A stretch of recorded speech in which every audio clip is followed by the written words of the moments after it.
stop it now. From Manila skies to the beaches, wavy. Tech tourist live, keep it crazy, safely. Uploading clips, stream beaming, yeah. Whole world watches while he's streaming, yeah. Flip the camera, another scene switch, that hacks drop. Make the fans wish, bits flying, subs multiplying. In the tropics where the vibes undying.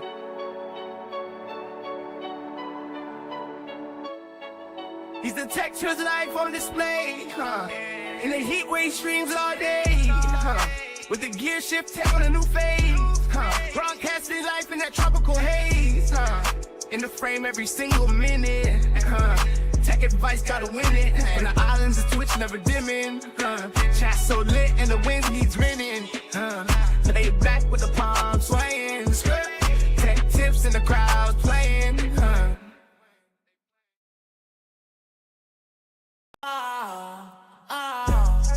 Tech tourists with dream flow, living life like it's a free show, in the Philippines where the breeze blow, giving tech tips in my videos, switch the scene, yeah, with a click, yeah, live the dream, tech go and see, yeah, capture life, camera quick, yeah, show from king, view stacking quick, yeah, tech advice, man, it spread like lingo, hey, living that life, watch the replay, hey.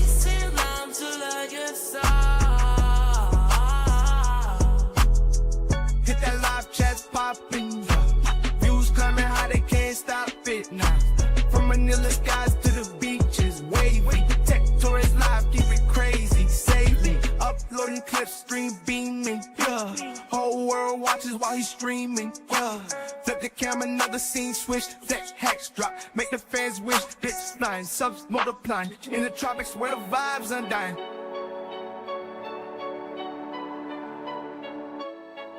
He's the tech tourist life on display, in the heat wave streams all day, with the gear shift tech on a new phase, broadcasting life in that tropical haze, in the frame every single minute, tech advice gotta win it, when the islands of Twitch never dimming, chat so lit and the winds needs renting, lay it back with the palms swaying, tech tips and the crowds playing,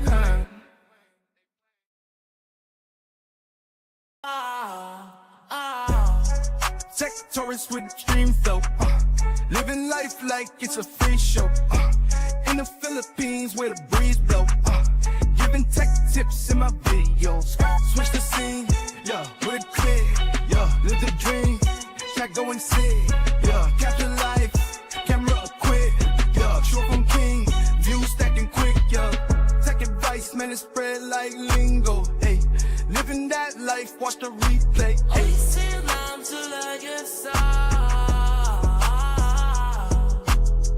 Hit that live chat popping, views climbing high, they can't stop it now. From Manila skies to the beaches, wavy. Tech tourist live, keep it crazy, safely. Uploading clips, stream beaming, yeah. Whole world watches while he's streaming, yeah. Flip the camera, another scene switch, that hacks drop. Make the fans wish, bits flying, subs multiplying. In the tropics where the vibes undying.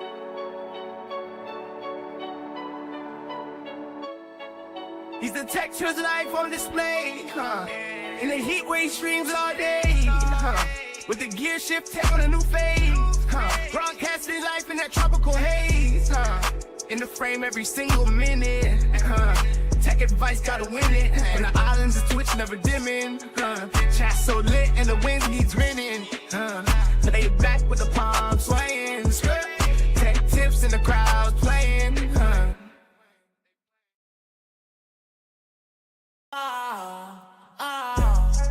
Tech tourists with dream flow, living life like it's a free show, in the Philippines where the breeze blow, giving tech tips in my videos, switch the scene, yeah, with a click, yeah, live the dream, tech go and see, yeah, capture life, camera quick, yeah, show from king, view stacking quick, yeah, tech advice, man, it spread like lingo, hey, living that life, watch the replay, hey.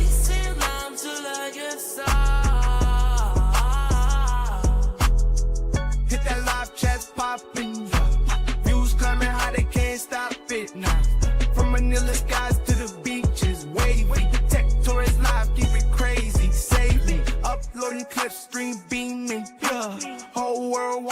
he's streaming. Flip the camera, another scene switch. That hacks drop, make the fans wish. Bits flying, subs multiplying. In the tropics where the vibes undying.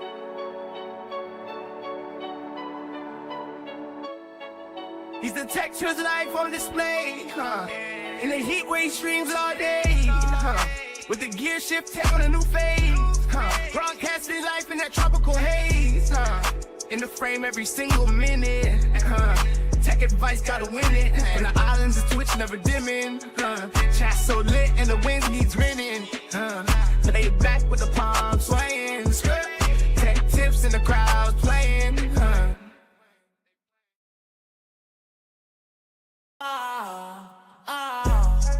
Sectorists with extreme flow, living life like it's a free show, in the Philippines where the breeze blow, giving tech tips in my videos, switch the scene, yeah, with a click, yeah, live the dream, chat go and see, yeah, capture life, camera equipped, yeah, short from king, views stacking quick, yeah, tech advice, man, it spread like lingo, hey, living that life, watch the replay, hey.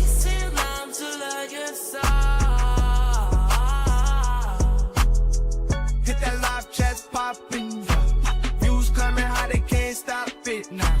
From Manila skies to the beaches, wavy. Tech tourist live, keep it crazy, safely. Uploading clips, stream beaming, yeah.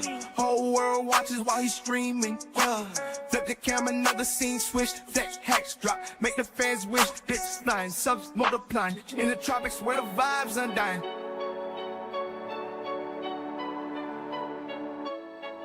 He's the textures life on display, in the heat where he streams all day, with the gear shift take on a new phase, broadcasting life in that tropical haze, in the frame every single minute, tech advice gotta win it, when the islands of Twitch never dimming, chat so lit and the winds needs grinning, lay it back with the palms swaying, tech tips in the crowd playing,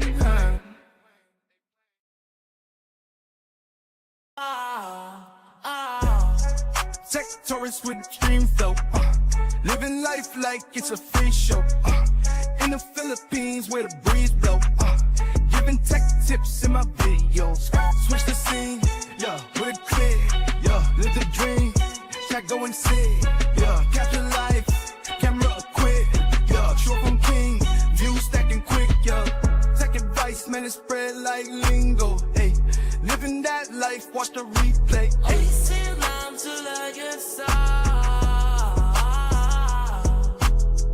Hit that live chat popping, views climbing high, they can't stop it now. From Manila skies to the beaches, wavy. Tech tourist live, keep it crazy, safely. Uploading clips, stream beaming, yeah. Whole world watches while he's streaming, yeah. Flip the camera, another scene switch. That hacks drop, make the fans wish. Bits flying, subs multiplying. In the tropics where the vibes undying.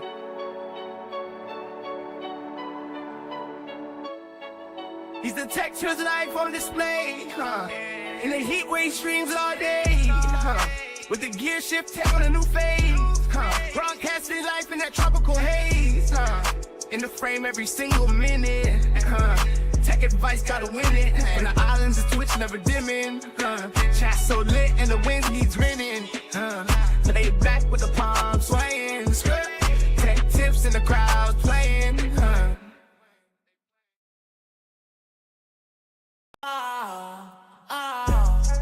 Sectorists with extreme flow, living life like it's a free show, in the Philippines where the breeze blow, giving tech tips in my videos, switch the scene, yeah, with a click, yeah, live the dream, chat go and see, yeah, capture life, camera equipped, yeah, short from king, views stacking quick, yeah, tech advice, man, it spread like lingo, hey, living that life, watch the replay, hey.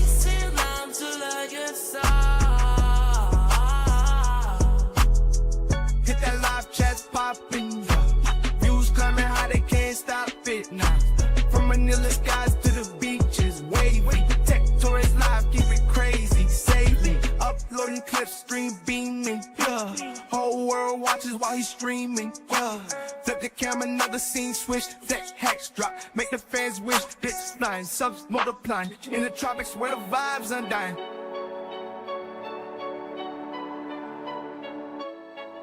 He's the textures life on display, in the heat wave streams all day, with the gear shift take on a new phase, broadcasting life in that tropical haze, in the frame every single minute, tech advice gotta win it, and the islands is twitch never dimming, chat so lit and the wind keeps grinning, lay back with the palm swaying, tech tips in the crowd playing,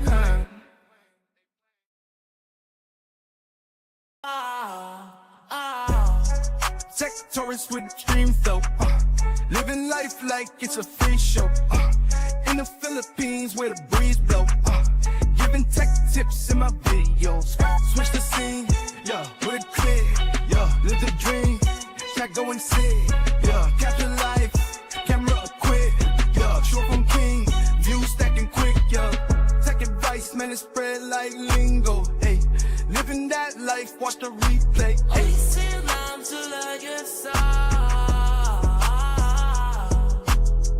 Hit that live chat's popping, views climbing high, they can't stop it now.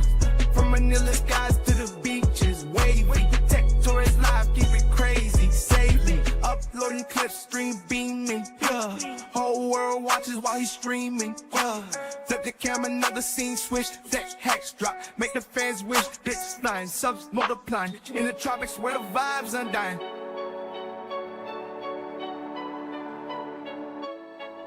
He's the textures life on display, in the heat wave streams all day, with the gear shift take on a new phase, broadcasting life in that tropical haze, in the frame every single minute, tech advice gotta win it, and the islands is twitch never dimming, chat so lit and the wind keeps grinning, lay back with the palm swaying, tech tips in the crowd playing,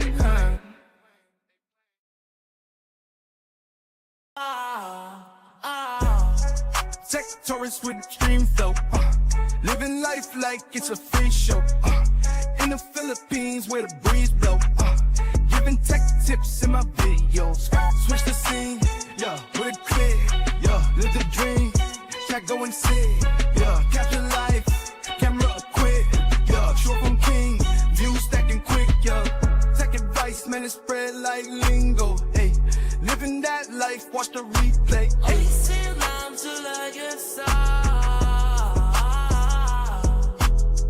Hit that live chat's popping, yeah. Views climbing high, they can't stop it now.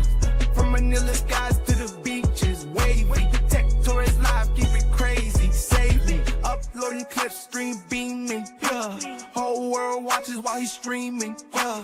Flip the camera, another scene switch. That hacks drop, make the fans wish. Bits flying, subs multiplying. In the tropics where the vibes undying.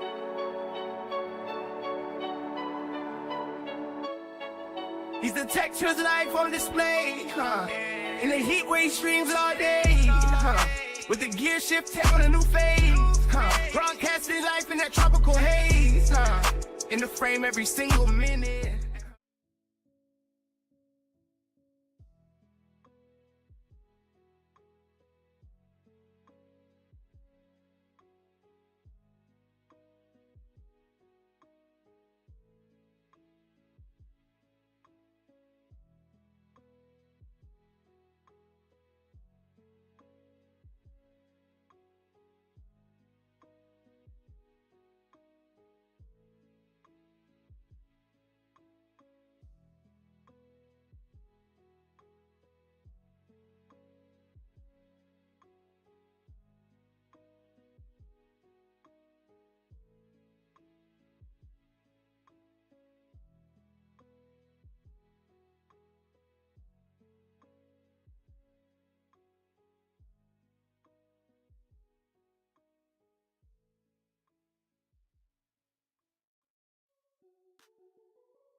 Mic check 1 2.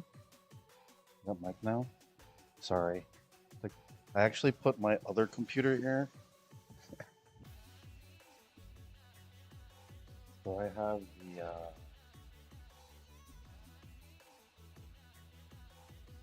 have the live production box here. So I was gonna do 2 computer stream, like gaming on this one and streaming on that one, but I didn't set it up, so we had no mic, no audio. But we're back, right? Mic tech 1 2 3.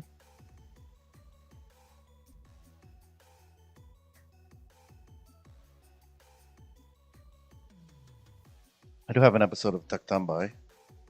Not too much craziness, but some pretty good stuff to talk about today.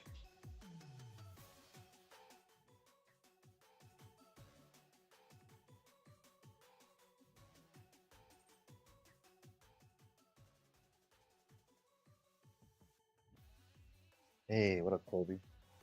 Yes, sir, we are back. But I can't get Facebook chat and X chat to work. I'll figure that out later. It should work. I found a way to get everything now. But the restream chat isn't working properly. I think there's an update. But we'll figure that out later.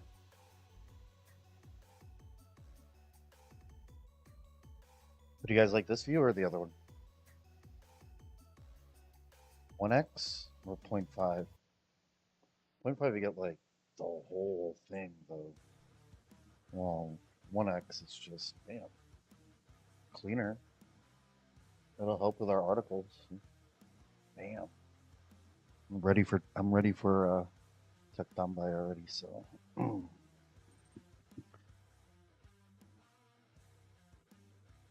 Hey, what up, dope? Welcome. I should really put this right here. Eating like I'm looking at you guys, but it won't work. I could turn on NVIDIA Eyes. I think I have that.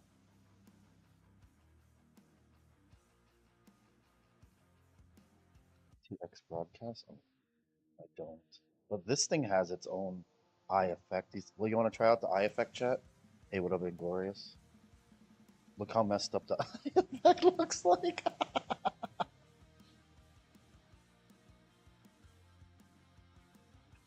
I don't like this one. This one doesn't do well. That one doesn't do well. Like, that doesn't do that well. We should be using the official RTX one, not this fake RTX one.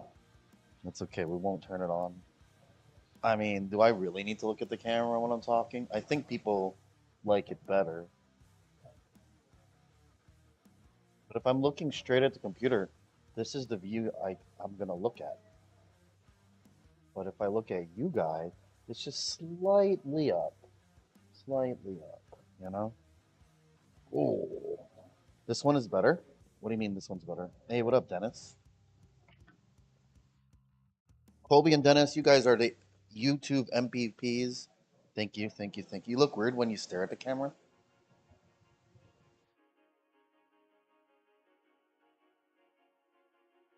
Smile with your eyes. Hi. Better be slightly off. I mean, we're just so used to it, that's why. But when I'm reading the news and stuff and articles, that's the real question. Did you say you needed to DM me last week? Yes, and I still haven't. It's something very. It's just. It's like a yes or no. That's all it is, pretty much. Or it actually has something to do with your family. Because when I find them, no, no. Yeah, it has to do with the resorts and stuff. It's a question. It's just a question. And if you could lead me to the right people to talk to, that's all.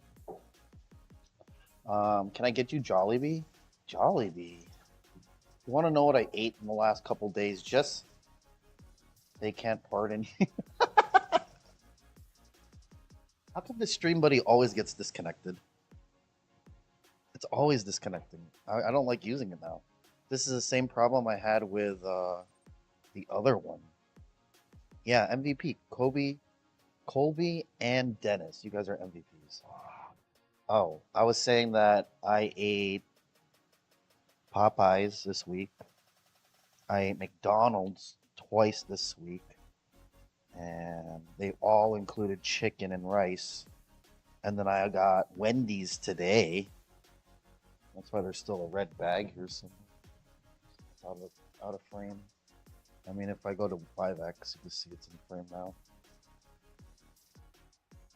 Tell you ever to fix this shit? Well, I just want to know why it keeps disconnecting. And I'm on good Wi-Fi, because every time it disconnects, the other part breaks. So I don't know what to do.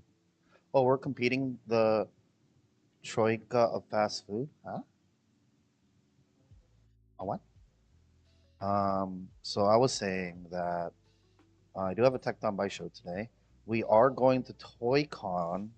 There's also a Manila Food and Beverage Expo, which I love, by the way. I think that's an awesome, like, if you're a restaurant person or want to get into it, that's like the perfect event for you. Just like how the APV was perfect for like people to who are in the automotive field, like it's a perfect event for them. So that's going to be really cool. The Manila Food and Beverage Expo is one of my favorite ones because when we ran our own restaurant in Carinderia, it really made me think about like upgrades and parts and stuff like that. So I emailed them because like I normally am like a media, and even though it's cheap, like it's only like 120 to 150 pesos for the ticket. Like I just want to be recognized as media.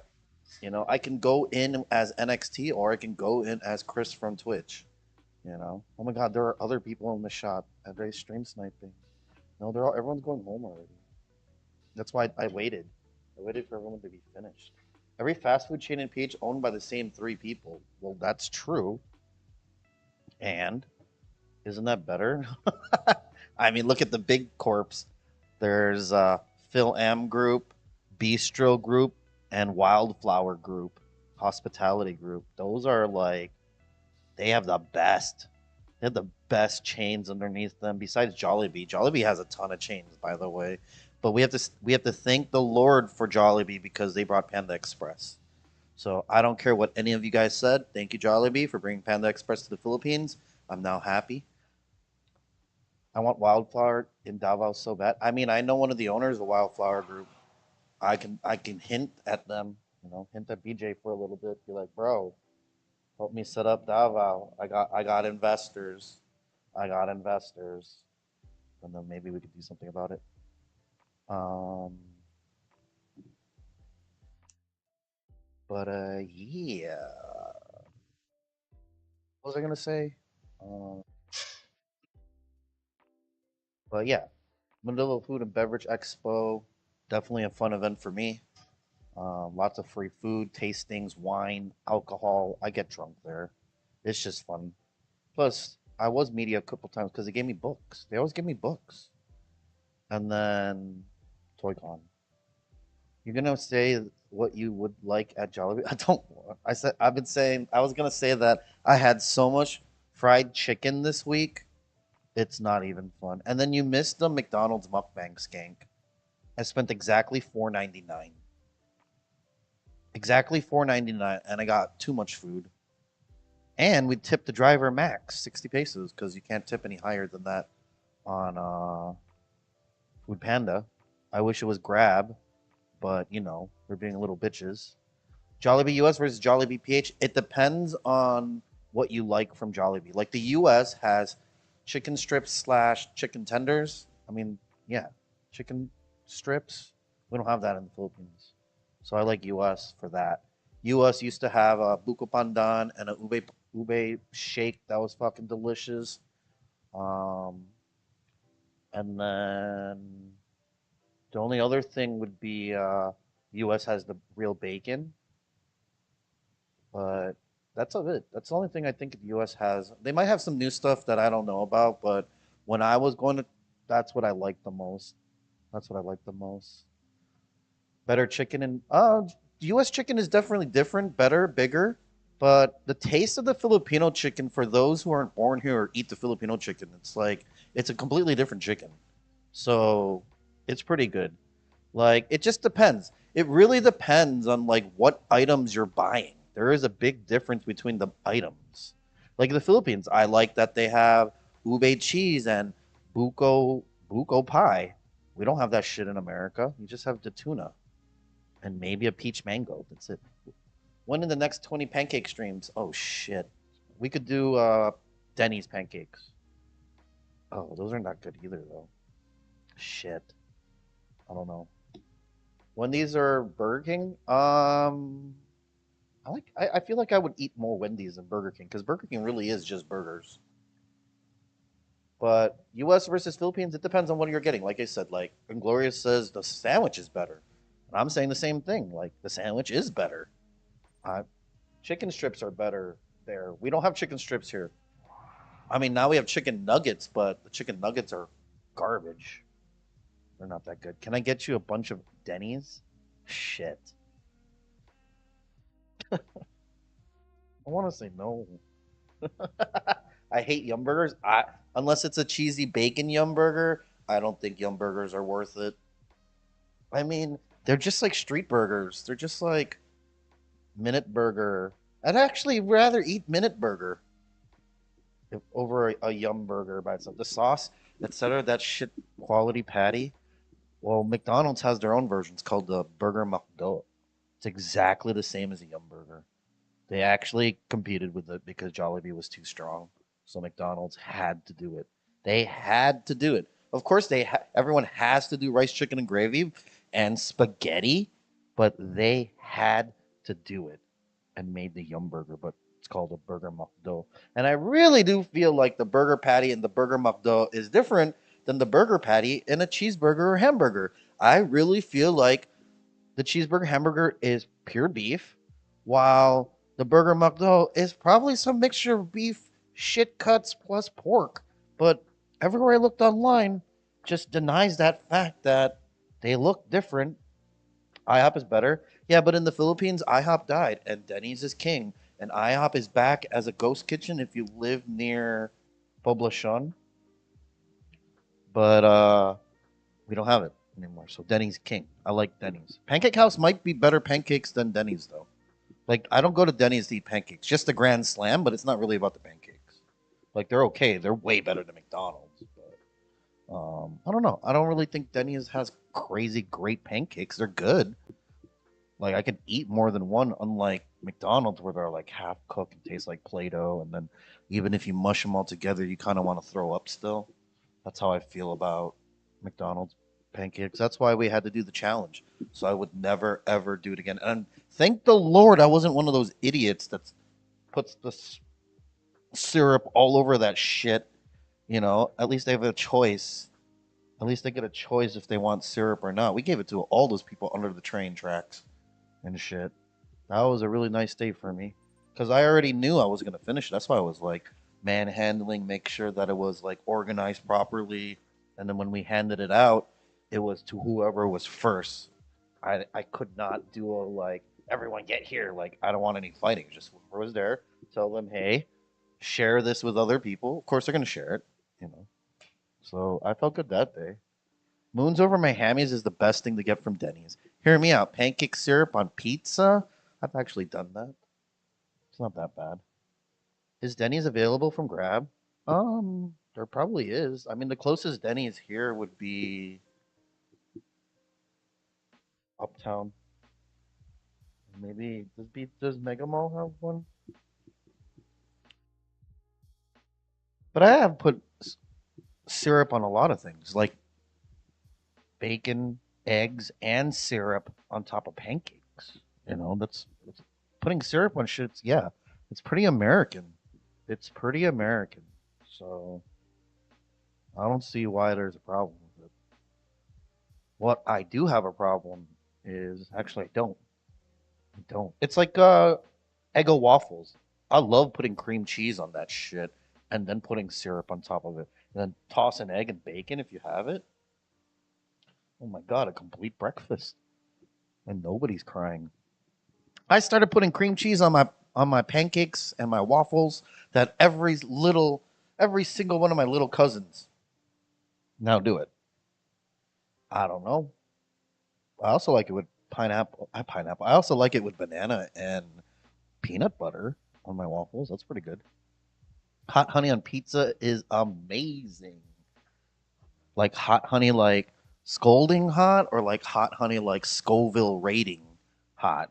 Like which one? Yeah. Why does this keep disconnecting? I can't use this chat. Maybe I have to like log out and log back in on everything. That's what usually happens. But it's also disconnecting me from other stuff. Maybe there's something else wrong. Spicy honey. There we go. Okay. That works. That works. I need that maple scissor. Psst. All right. Well, let's kind of do this Tech Dumbai show. Let's try to do this show. You know, just get it in and out of the way real quick.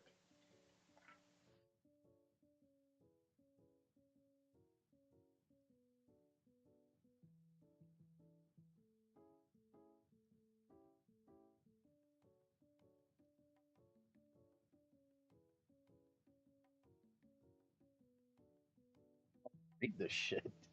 How am I gonna read this shit? I can't even see it. I can't even see it. What happened to the million peso studio? Someone's renting out the dance studio, so took it out. So they took everything out. That's why I said like my production box computer's right here now. It's gonna do a dual computer stream. Hit me up if you like 10 pancakes for Denny's. No, I don't want pancakes. No, no, no. Please, please, not pancakes. But we will go back to that. We will go back to that. It's just it's under there it goes. It's under renovation right now. The million peso studio is under renovation right now. So what do you want? Mhm. I'll just 10 exit. God damn it! What the hell? What the hell? Single chicken nugget times 10, a 10 piece.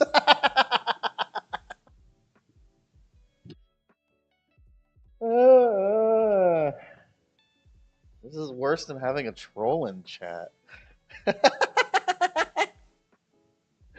That works. That works. Get him 2 to 3 pounds of bacon to clean the chicken out of his system. Fuck yeah, if I could have some bacon, bro. But there ain't no good bacon in the Philippines, really.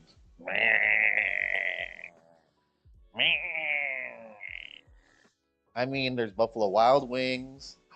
Buffalo Wild Wings. That's the trolliest thing I've heard this year.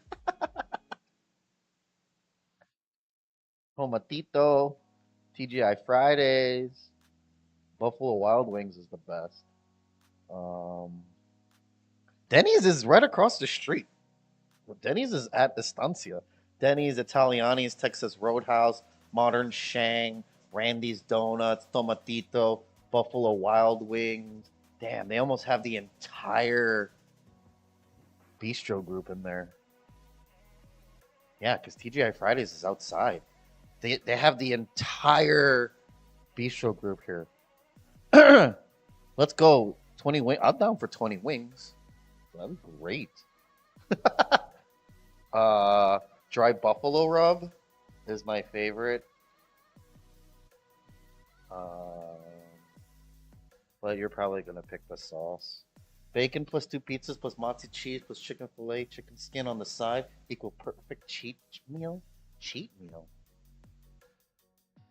How's that a cheat meal? Isn't anything a cheat meal? So that's your go-to cheat meal? Damn son. Damn son. A chicken fillet and chicken skins. Damn. Bacon plus 2 pizzas. You could kind of do all of that at Popeyes. Minus the pizza. And mozzie cheese. Gotta go to Pizza Hut for that. Damn son. Damn son.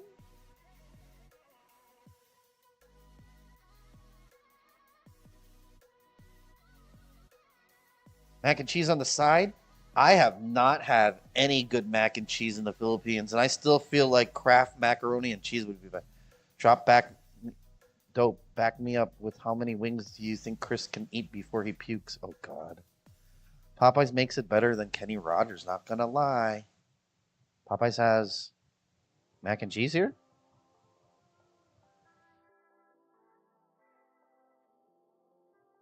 Trolling me.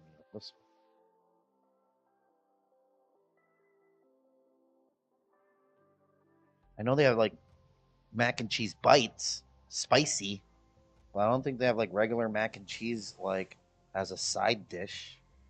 No, bro, they don't. They have mac and cheese hot pots, hot pops, and those are lame. That's like jalapeno poppers.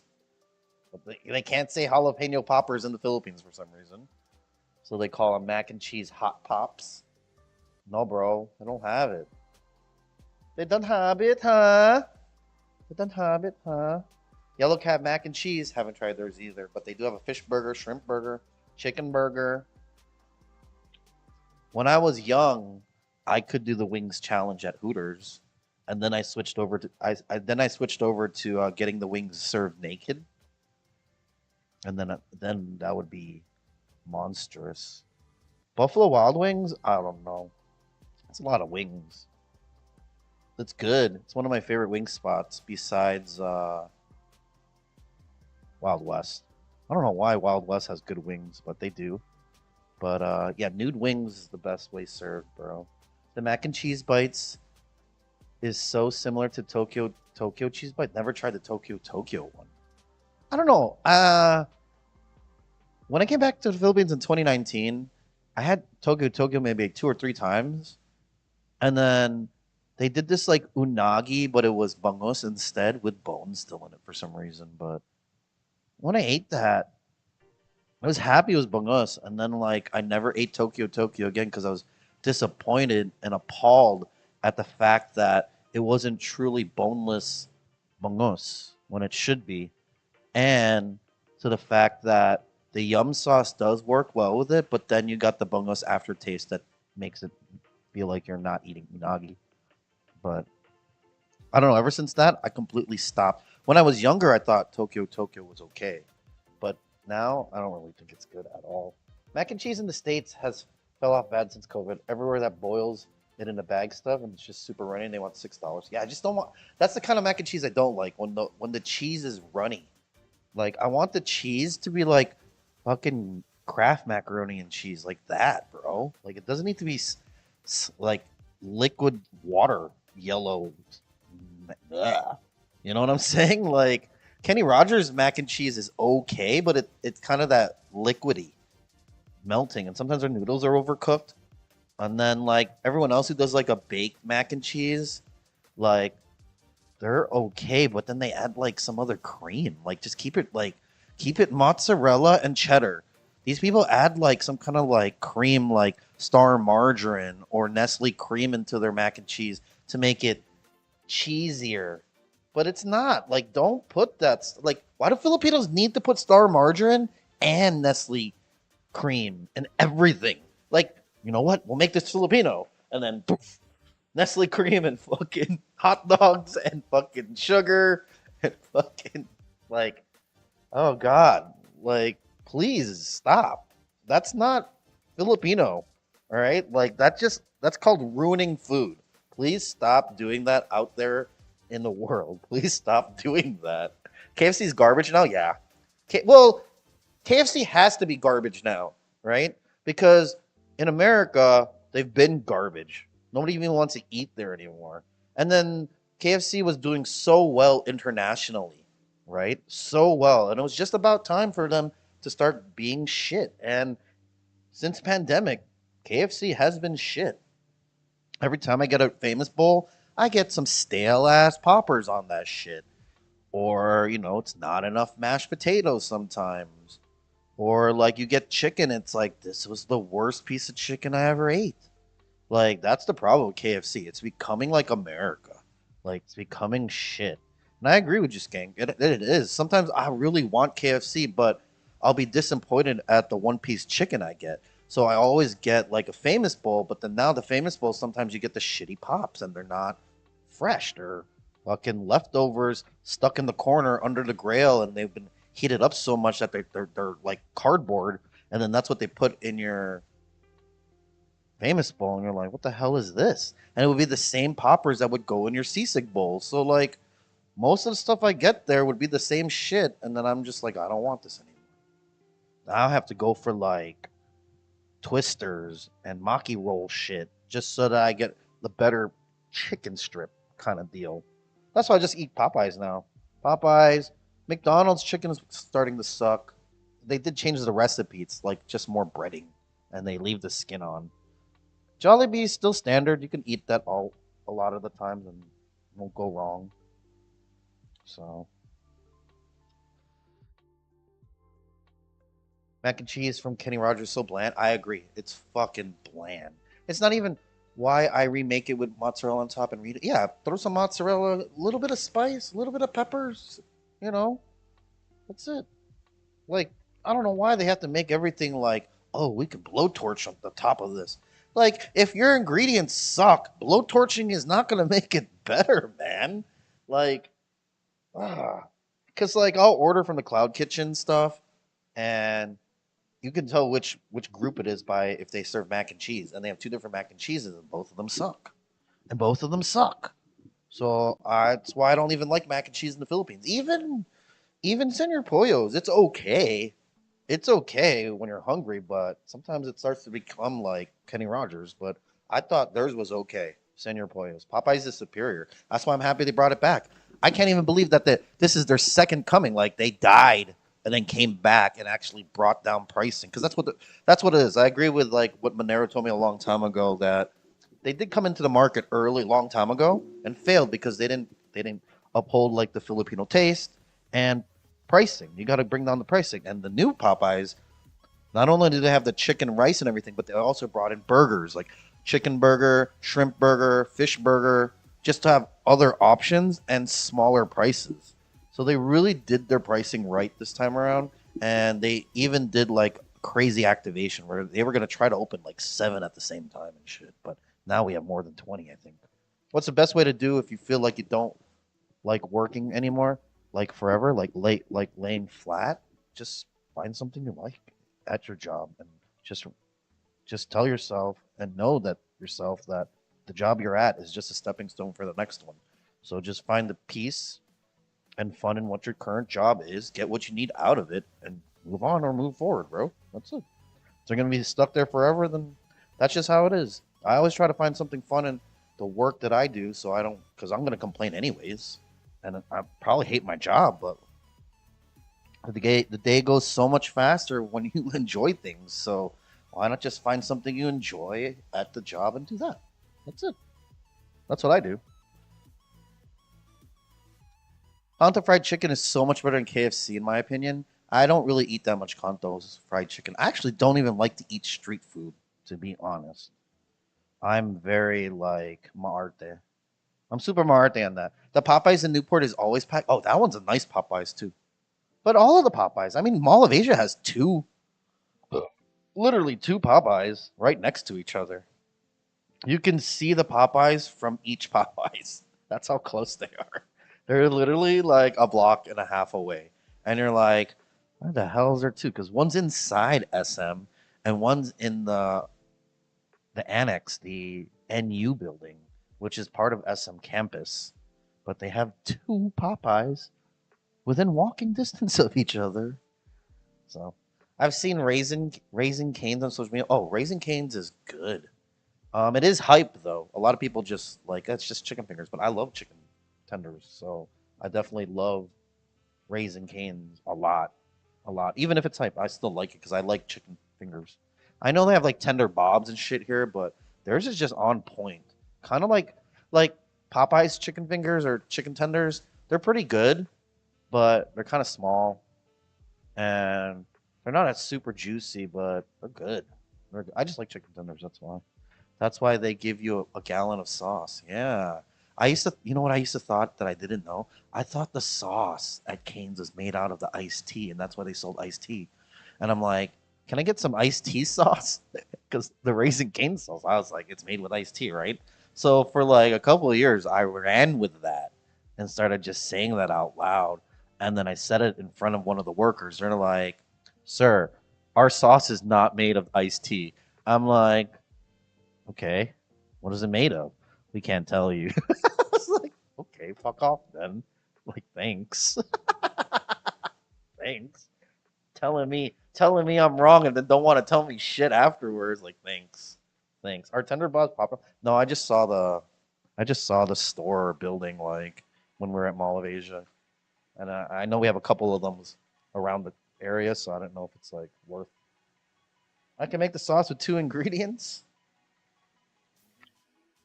ranch and iced tea. Ranch and iced tea with a little bit of ketchup. Ketchup and mayo? You mean Russian ketchup? Burger McDo sauce? Yum burger sauce? Shit. What the hell?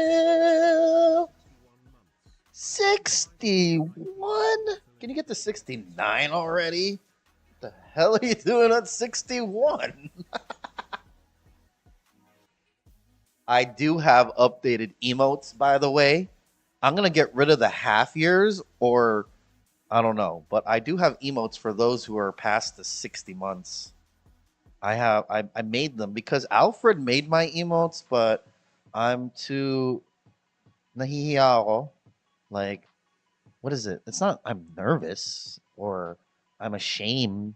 I don't want to ask. I don't want to ask him if he can either send me the PSD file or can he make the other ones. But I haven't talked to him in a very long time, and I don't know. I don't know how do you what's that word to use in English? Nahihiya ako, like I'm whatever the word is to ask him. It's not a shame. I mean, it works as a shame. I'm too shy.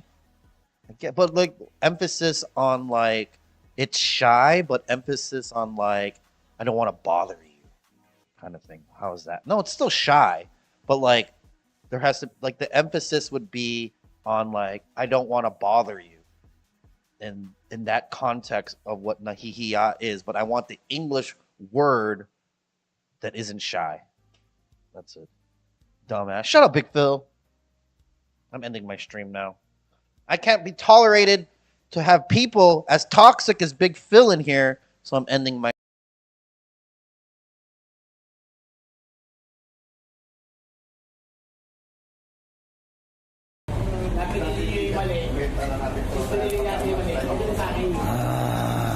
fuck it.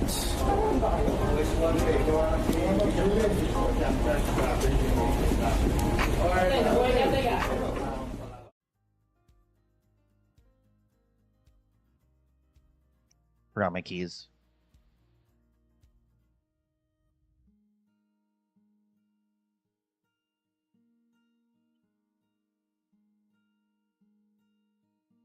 Worked. You can't do that. I did it first. Ketchup and coffee? Yeah, that's what Filipinos use for their morning coffee. They love it sweet, so they put ketchup in it. I had to try it at McDonald's. They're the only ones who have ketchup and coffee. I mean, so does Popeyes. For a second there, I thought he was serious. I'm never serious. Yeah, isn't that what Filipinos use in their kopiko? Ketchup? Extra sweetness. You use condensed ketchup? Damn, son. Thick ass tomato paste. He ain't using ketchup. He using tomato paste, boys. Boys. Okay, can I do the Tech Done by show or no? Can I do the Tech Done by show already? Man, I need some lo-fi for this. No, I can't do the show. I'm gonna do the show anyways. Do the 30 Wing Challenge show? Fine. Buffalo Wild Wings is across the street. I might throw up though. I might throw up though. We don't even have 30 wings. It's like 5, 10, 15, and 20 piece. 5, 10, 15, 20 piece.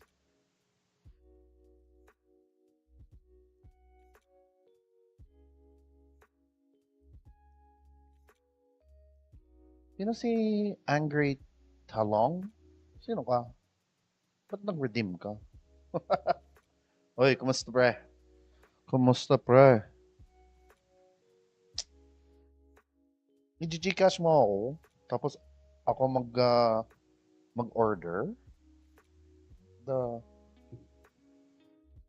baka wala yung Buffalo Wild Wings dito sa Grab. Tignan ko muna. Kasi baka wala. Anong sayang yung pera mo? Kasi walang refund ha?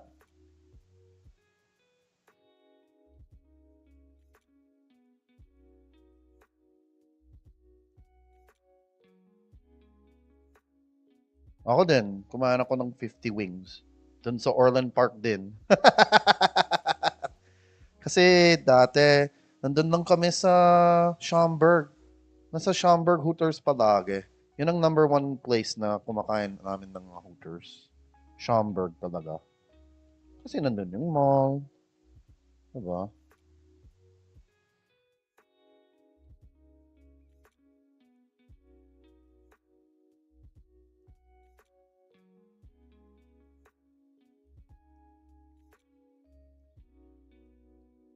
Sa con? Ano yung con? Coscarn? Oh! Ah! Naalala ko na. Mikis? Ano yun? Yung Korean na drink? Na white? White na can? White na can?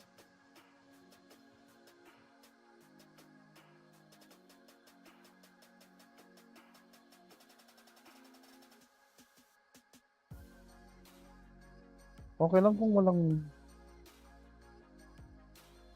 milk. Gatas. Uy, may 20 piece tapos 10 piece. Large na 20 piece, small na 10 piece. Meron. Meron sila sa Grab. Pero titignan ko muna sa Food Panda kasi baka may coupon ako. Diba? Baka may promo code. Kasi sa Food Panda, ang dami ng promo. Sa Grab once in a while or kung may mali sila. Links. Dito lang. Kumain. Baka maglaro ng Valorant. Or i-update ko yung website ko with chat. Nerd shit.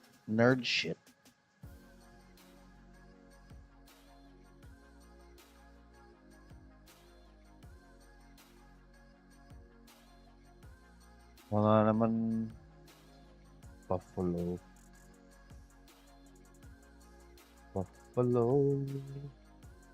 Walang Buffalo Wild Wings dito sa Food Panda. Pero meron dito sa Buffalo Wild Wings Estancia Mall. Grab! Ultra guess. Grab. Buffalo. French. Pick 3. Bakit 3? Isa lang. Isa lang. I don't wanna... What? Try lang. Yun lang gusto ko. Try.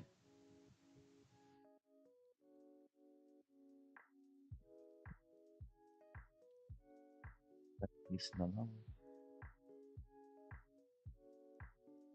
Uy, bakit? Bakit kailangan pumili ng sauce? Ayoko yung sauce. Gusto ko lang buffalo seasoning.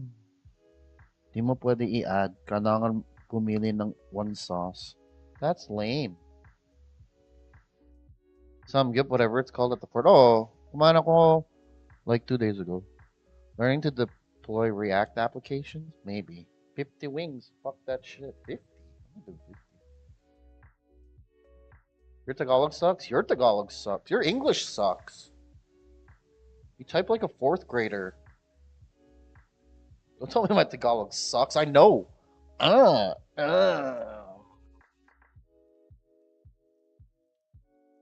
Wings na lang, guys. Wings. Wings na lang, skank. Pero ayoko yung sauce. Bakit kailangan pumili ng sauce?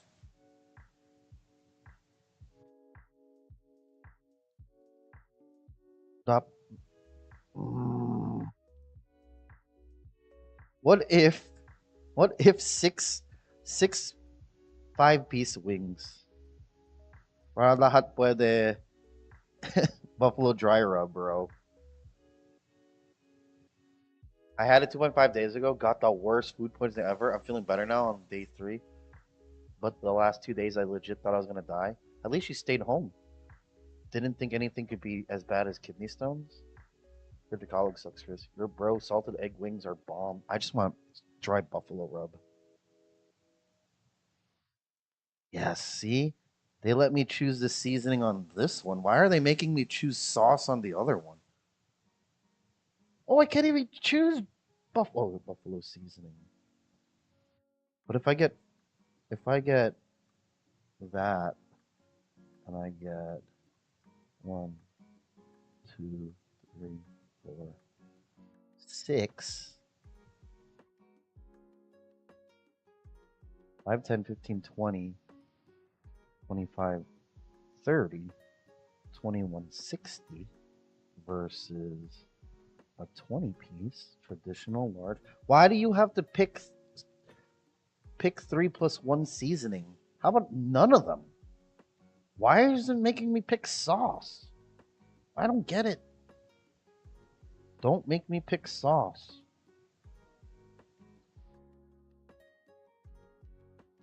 $14.25 plus this one. Good luck, Paul. Thank you, Kim.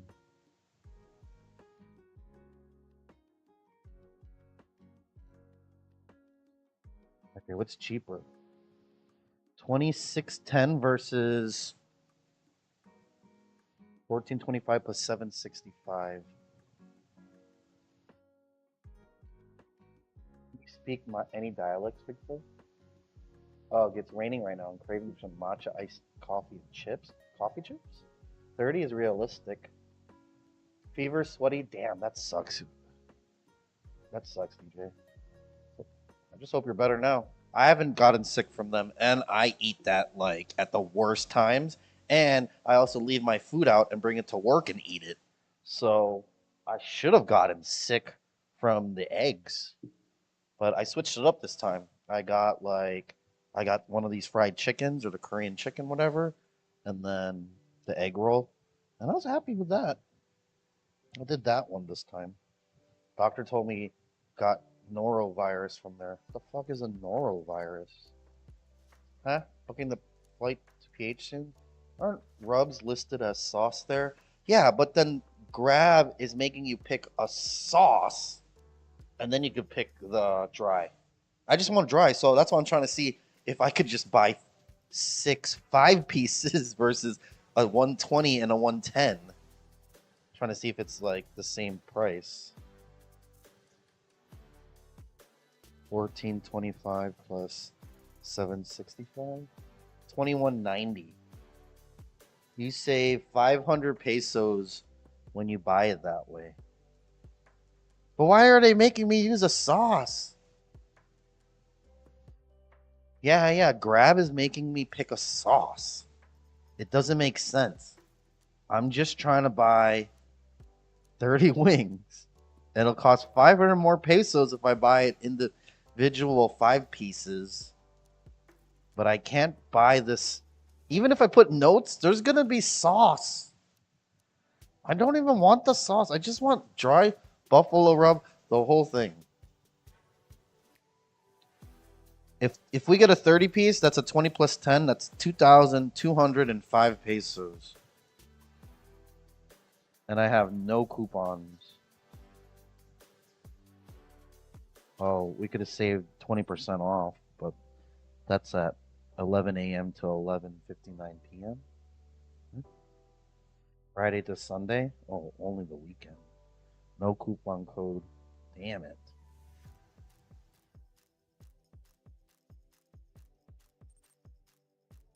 Oh, Grab. They oversauce wings here for sure. Oh, yes. 100. Because you know why they oversauce them, right? Because their chicken itself sucks. That's why you sauce them up too hard. If you can serve your chicken plain and it's good, then you got really good chicken wings already. Try to half the battle. I'm ordering now. What flavor do you want? Dry buffalo seasoning? Buffalo seasoning only. No sauce. Maybe I should throw up before I do this challenge. I don't even want to do this challenge. What the hell? Yeah. Buffalo seasoning, please. If you have to pick a sauce, then garlic. If you're gonna have to pick a sauce, Parmesan garlic says it's not available. Because that's the best one. Asian Zing is okay. Carolina Reaper, I love Reaper, but their Reaper is just bad. Like, it's unnecessarily hot and no flavor, and it sucks. Lemon pepper, I'm cool with lemon pepper, but if they're making a sauce, I guess Asian Zing. If there's Parmesan garlic, but it says it's oh, that's it. You're finishing it all, right? No takeouts. That's the deal. Yeah, I won't leave here until Dope says 50. I'm not doing 50, bro. I'm not doing 50. I already know I can't do 50. I ate today. If I didn't eat, I could do 50. You know what's weird? My buddy works as a server at a restaurant in Hawaii, and their weekly chicken shipment is from the Philippines. Dude, we export all stuff. All the good stuff that should be in the Philippines gets exported to other countries. That's the truth. That's the truth. 50 LD challenge? Damn. Damn. 50 LD challenge. Let's go. I don't see your dry rub flavor. It's buffalo seasoning. It's called buffalo seasoning. But hey, what up, Shiv? How you doing, brother? Shiv the God. Welcome, welcome. Trying to figure out how to fix this chat. It's not working properly. Sorry, I missed your message, Shiv. Hopefully you're doing well. We're just here chilling. I'm supposed to do Tech Down By, which is like this news show that I do out of the Philippines where I do current events and what do you call that?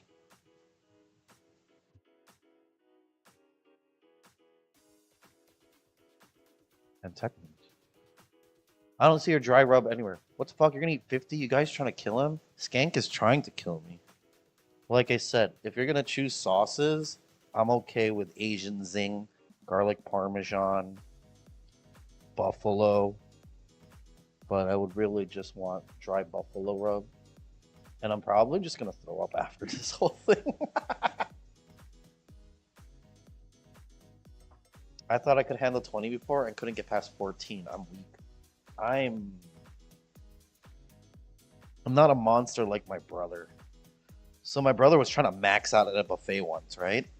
And this lady goes up to him and goes straight up to his face and goes, "You're a monster," and then walked away. And my brother's like, "What the fuck?" And ever since that day, ever since that day. But yeah. What are you doing then? What are we doing then?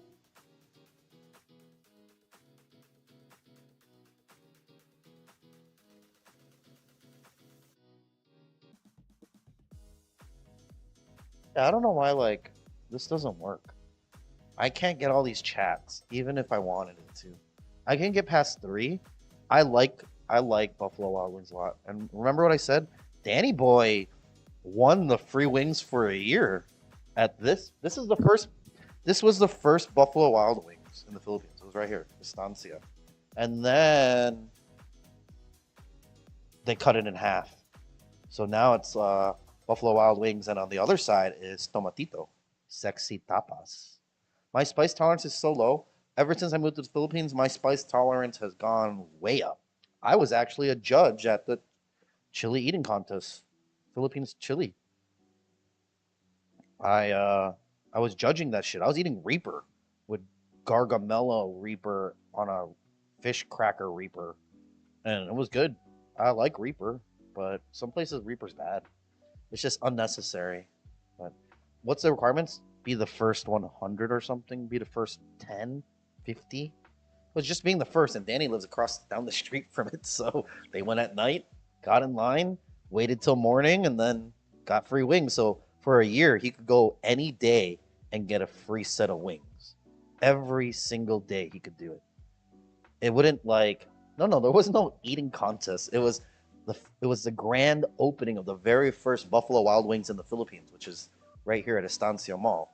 So they just had to wait in line. They were giving out they said they're gonna give out a prize, and that's what they did. That's what they did. Hey, that was legit. 35 months. I just resubscribed for 35 months. Holy cow, 35 months. Yeah, so he won, and I've been jealous ever since. And this motherfucker. That's why when I go to the States, I bring back ranch sauce just for Danny. Like, and I'll bring back Chick-fil-A sauce for me. And for anyone else who wants to try Chick-fil-A sauce. But definitely ranch. We need ranch. I've seen a foreigner walk into that Buffalo Wild Wings with a ranch bottle in his khaki cargo pants pocket. I still think it's weird Asia doesn't do ranch. They just don't like ranch because sour cream. Who really uses sour cream? It's not in a lot of any of the Filipino dishes. Maybe that's what they use in to make carbonara creamier. They're starting to use sour cream now.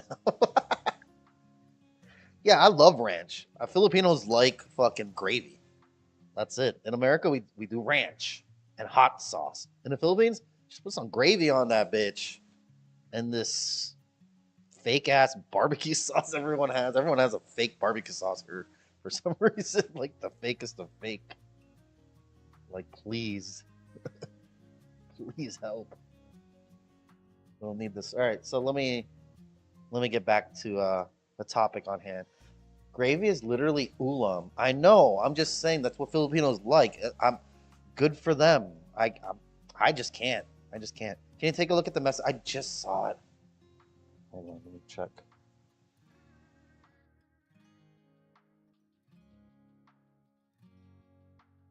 Oh, it works on my phone. Let me see if I can open it in Chrome normally. Works. The links work too. Working for me. Yeah, I just learned that barbecue sauce here isn't barbecue sauce unless you go to McDonald's. No, dude, that's not even barbecue sauce there, bro. Have you ever looked at the sauce? It says chicken nugget sauce. It's not even barbecue sauce. It's chicken nugget sauce. And then the only barbecue they have is the shake powder barbecue. So they don't really have a barbecue sauce. It's literally called chicken nugget sauce. It's not called barbecue. It's literally called chicken nugget sauce. And sweet and sour just doesn't even have a name on it. Yo, what up, J-Mac? Hey, Kuya Flip. Welcome back. Welcome back. The shake stuff ain't bad though. I don't feel like barbecue. I'm not a fan of Philippines barbecue. I like barbecue sauce from McDonald's America. Not here. I buy Sweet Baby Ray's barbecue at SM. Yeah. Honey Chipotle barbecue, Sweet Baby Ray's is bomb. That's why Mr. The Zuck. The chili sauce in McDonald's is gross. The new one, the McDonald's one, yeah, that one's gross. That one just feels like you mixed sweet and sour sauce with the barbecue, and that's what you got. That whack ass chili sauce. Oh, that one's gross. I think the BTS sauce, the Cajun sauce, that was the best one. That was the best sauce so far Philippines has gotten. I feel like the BTS sauce was the best one. We didn't get the curry sauce. We didn't get the what's that one Pig Prius likes? Because I think that's a curry one, but yeah, we got this McDonald's one, and that one just tastes like the chicken nugget sauce with sweet and sour sauce mixed. It's literally gross. Szechuan sauce? I wish. McDo curry sauce. Oh, there it is. Yeah, we don't have that. I don't think we ever got that. We need some fucking ranch. No, give us some fucking ranch, please. We need that ranch, please. McDonald's, Philippines, please bring us ranch. Ranch is standard, bro. No, DJ, that's why we need to be super successful here. Even if you're leaving and you come back, we need to be so goddamn successful because we care enough that we can bring all these things that we need here and make it a standard. Do you know how hard that is? It's not hard. You can start a trend and everyone will start doing it. The Philippines is like that. Still decide if I want to stay. I'll be back. I know you'll be back. You got to do your thing. Do your thing. It's been rough. I get it. No big deal, bro. I'm still going to be here. I'm still going to be here. You can just buy shit for me if you're going back. And just bring it back with you, please. Thank you. Mom, what do you need? We're going to ask DJ. All right, let me do this. Let me do this tech down by real quick. And then we could talk about some nerd shit, and I can finish this website real quick too.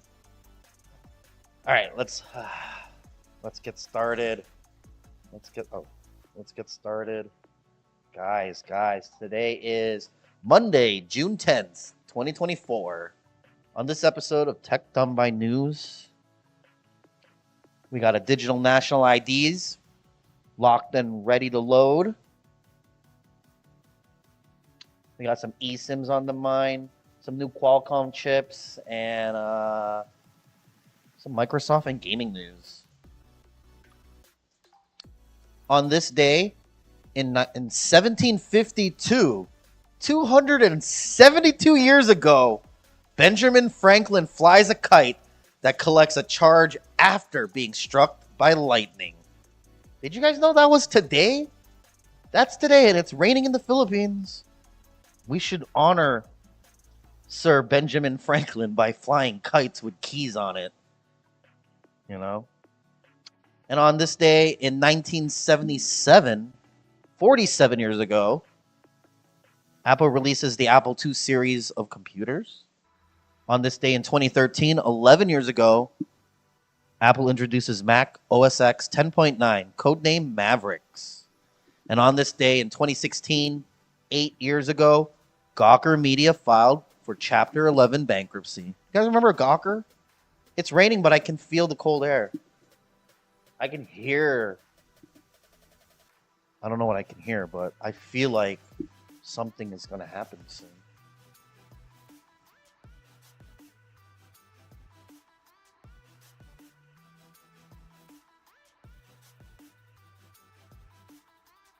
All right, that's all the news. We're done. Happy birthday. Happy birthday, everybody.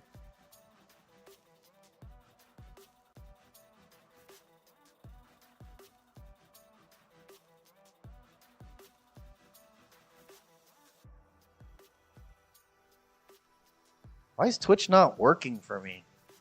Twitch is kind of broken today for me. I can't load my stream. I'm getting issues. Is anyone else having problems with Twitch? Is it because we're on PLDT and it's starting to rain right now? Damn it. Probably that's what it is. That's probably what it is, chat. Yeah, I'm getting failed to load modules. That's probably why my chat has been broken this whole time. Like, my chat's not working, basically. Mommy, I am your daughter.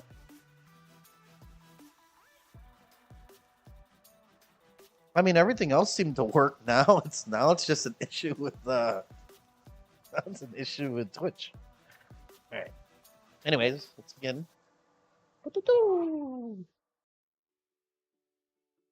People here.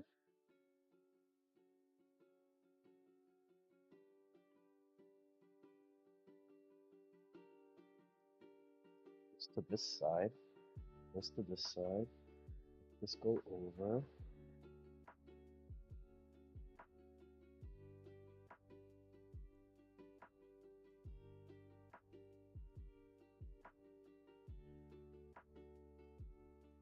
Here, we can start with this.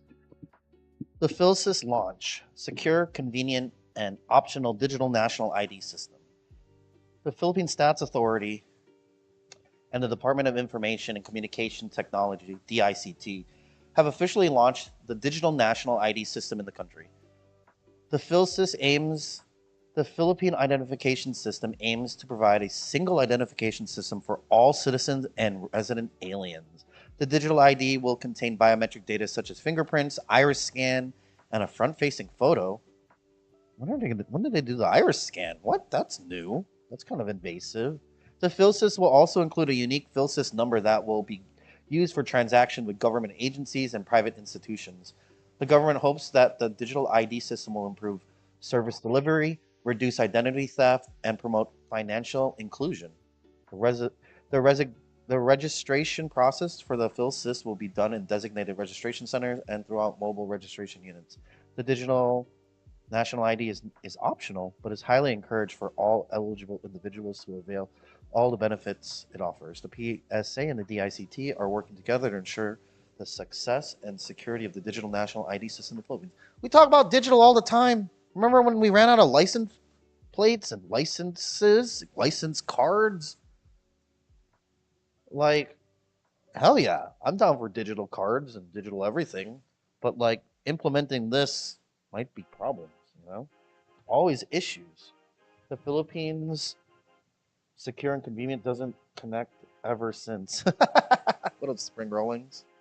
But yeah, it would be cool to have this, but like we already allow people to just have a picture of their ID and then you go places. You don't have to have actually a physical ID. Like when you go clubbing here, you just show a digital copy. Everywhere else, you just show a digital copy. So having something that's already legit and official would be way better, because then at least you know it's legit and official. But people could just take a screenshot, you know, unless it's like one of those moving QR codes things. But you know, why iris scan though for ID? That's what I'm thinking too. Like, I don't know if this is incorrect summary, but if they're adding like, if they're gonna scan your iris, man, they don't need to be giving away all those biometrics. I'm okay with giving away fingerprints, you know, because I could shave my fingerprints off afterwards. You can't shave your eyeballs, you know. That's just not gonna work. So I don't know. Gotta collect your eyeballs. I mean, mine's are already modified, so they're worth more, you know. I got shaved laser eyes. I'm a robot. So what up, Sarange? But yeah, I don't know why it says iris scan, but that could just be something that they're saying that biometrics wise, fingerprints enough. They don't need to get anything else from me. They already got my photo, so they kind of got the biometrics of my face, and they already have the fingerprint. And if they're gonna add an iris scan, what are they gonna do with all this? We already know the Philippines is very bad at keeping your private data safe. How many data leaks have we had in the past year? In the past year alone, we had like 4 major data leaks. PhilHealth and a bunch of other. Oh man, I can't trust this, but having legit digital ID would be pretty cool. That's all I'm trying to say. That's all I'm trying to say.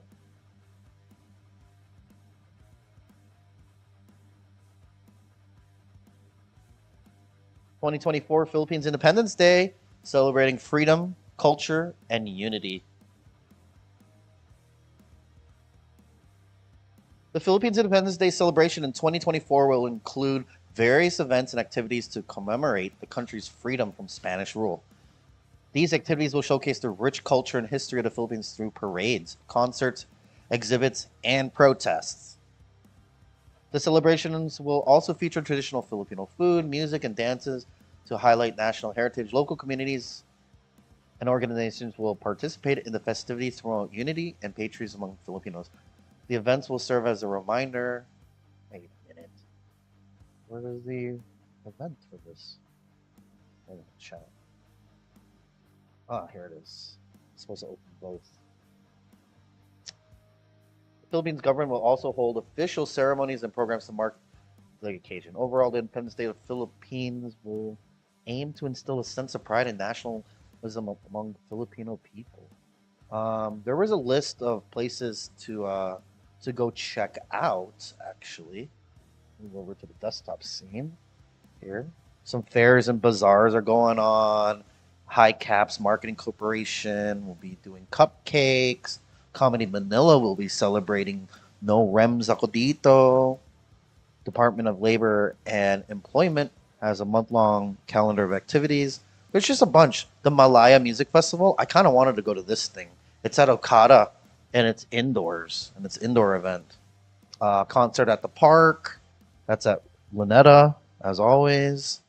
Looks like there's some stuff going on in Quezon City, and yeah, there's so many things going on for Independence Day this week. Not only there's events, there's also exhibits like the Gateway Gallery, Manila Clock Tower Museum, Moadto Strip Malls having something cool going on in Bohol. A couple TV shows, job fairs, but it's pretty nice. There's a music festival during Independence Week. Yeah, yeah. It's gonna be at Okada. Okada. It's the Malaya Music Festival. Look at that shit. It's gonna have Sponge Cola, Glock 9, Hale, This Man, Chica Marie, Parroquia, the Edgar, Mayonnaise, and Ketchup. Ketchup will be there too. Sud. Ooh, I love Sud. DJ Catsy Lee. But yeah, that's Friday. That's Saturday and Sunday.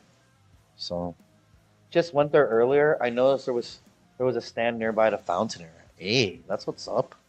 At least you checked it out.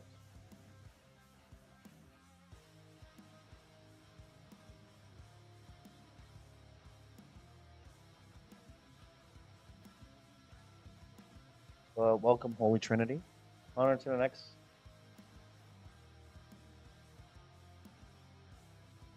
Error. Try to refresh the page and reopen the add-on. That definitely broke. My automation skills broke that one. We'll move on to the next article then. TNT. You guys know what TNT is? Not Tago ng Tago. We're talking about the telecommunication company under Globe. Under Globe. TNT launched digital delivery of their eSIMs, just like how Smart did it, and Globe follows suit. Now you can get eSIMs for TNT, which is a subsidiary underneath. Is it Globe? Probably giving you better data plans. I mean, TNT is going to give you the better rates, kind of like how Gomo does it, and Globe kind of sucks. Like, but it's nice to have the eSIMs, and I'm kind of happy that eSIMs are becoming a normal thing, and we can buy them prepaid here, unlike in other countries where it's all locked down. But customers no longer need to physically visit the store to get their plan. The eSIMs are compatible with the latest smartphones and devices. Customers can easily switch between multiple mobile numbers on their eSIM-enabled device. This service is part of TNT's commitment to provide a more convenient and hassle-free experience for their customers. I really like this. I really do. Like I said, eSIMs are pretty cool to have. It makes it so that you have open slots available for physical cards. So when you travel, you could just use those, keep your eSIMs active. They work just like regular SIM cards, just digitally. So it's kind of nice to have so that one cool thing about it is that if someone were to steal your phone, they can't disable the internet. That's how I got my phone. That's how I was able to get my phone back 5 times. They had eSIM in it. So I like eSIMs now as an option anyway. Tried TNT before, kind of am, but good enough. Temporary before switching to smart. Oh, dual SIM. Can have both as an option. I like it a lot. I like it a lot. The only problem with eSIM right now is international rates. So you buying an eSIM in the Philippines to go somewhere else is kind of pointless still right now. Kind of pointless because none of them will be good rates. None of them. They're all kind of horrible. They're all kind of horrible. Saw that iris scan thing earlier. I think it's a good movie to catch up with the other countries. Yeah, eSIM data plans are usually a bit shit. In the Philippines, they're just the same as physical cards. That's how we implemented the eSIM in the Philippines. They are literally the same as physical cards. So you can get every deal that you get with the physical ones on eSIM. So it's perfect. But for roaming, almost all of them suck. Airtel, I tried a lot of them already. Their rates are horrible for international. They're just, it's always been like that. It's always been, unless your country is offering eSIM, then you're really not going to ever get a good deal anyways. So Philippines mobile data for ML is mobile data for ML. Yeah, roaming, even Filipinos roaming sucks. Horrible. It's the most expensive thing I've ever spent money on. So usually have like my US SIM, and that one's free data everywhere I go, limited speeds. But yeah, I'm happy that TNT is starting the eSIM. So everyone is already. I'm just waiting for who's left. Gomo and Tito. Gomo and Tito. As I noticed before, I sometimes use it for 1 to 2 day eSIM roaming to give me data when I land, and then ch- chance to find a local SIM. Usually there's free internet at the airports, no? Let's continue on. And in CPU news, Qualcomm unveils Snapdragon 6S Gen 3, faster, more efficient mobile platform. Qualcomm has introduced the Snapdragon 6S Gen 3, a new mobile platform with improved performance and efficiency. The chipset features a 4 nanometer process, offering up to 30% better battery power efficiency. It also includes the new Snapdragon X70 5G modem for faster, more reliable connectivity. The platform supports up to 200 megapixel cameras, 8K video recording. It also features AI enhancements for better image processing and gaming performance. The Snapdragon 6S Gen 3 is expected to be available in devices by the end of 2024. Overall, the new chipset promises to have deliver a significant upgrade in performance and capabilities for mobile devices. I didn't even realize that the 6th gen would go up like this because there's a 6, 7, and 8, right? 8 would be your top end, 7 would be your mid end, and 6 would be your bottom end. But basically, the 6S Gen 3 would be like the 8 Gen 1 or 888 and up. I don't even know why we have different scales for this stuff anymore. Like, those bottom ends are going to be high end anyways in the future. But still, it's kind of nice to have the X70 modem because soon what that will mean is that we will get some cool ass technology where we can have dual internet at the same time, especially on these new chipsets. What does it compete against though? Which one? The 6th gen? The 6th gens basically would be like, so the Galaxy series, right? Galaxy S would be only 8 gens, right? And then when you go down to like the A series and M series, you either get Exynos or you get the 700 series, right? And then 600 series, I don't even know who uses 600. 600 Snapdragon 6S Gen 3 phones. Those are going to be the bottom ends. Look at that. It's going to look like Smart Pricks. Which phones will be getting this? Motorola Edge, Realme, F series, Galaxy F series. See? You're going for like, these ones will be like in the Southeast Asia and India markets. Because you need a cheaper processor that's up to date, but it's not going to run you an 8 series chip. So OnePlus R12, Redmi Note 13, Vivo V30, the M55 series by Samsung. Yeah, that's where you're going with that stuff. So it's pretty nice. I'm happy with my A54. I like the A54. I bought my mom an A54. Did I buy her an A55 or A57 or whatever it was? I bought her one, and it was very nice. Compared to my S21 FE, this one looked more iPhone-ish, you know? But still, it was nice screen, 120 hertz. It's great. I like the A series phones. It's just if you don't have enough money, you know, need a phone that doesn't overheat for streaming.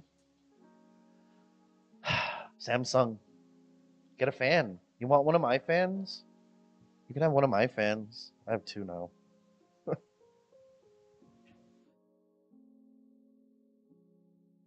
And Acer. Acer reveals new Chromebooks for enterprise with durable design and efficiency. Acer has released two new Chromebook models, the Chromebook 512 and the Chromebook 511. Designed for enterprise use, these laptops feature durable design, spill-resistant keyboards, and military-grade durability. They also come with the latest Intel processor and long battery life for efficient work performance.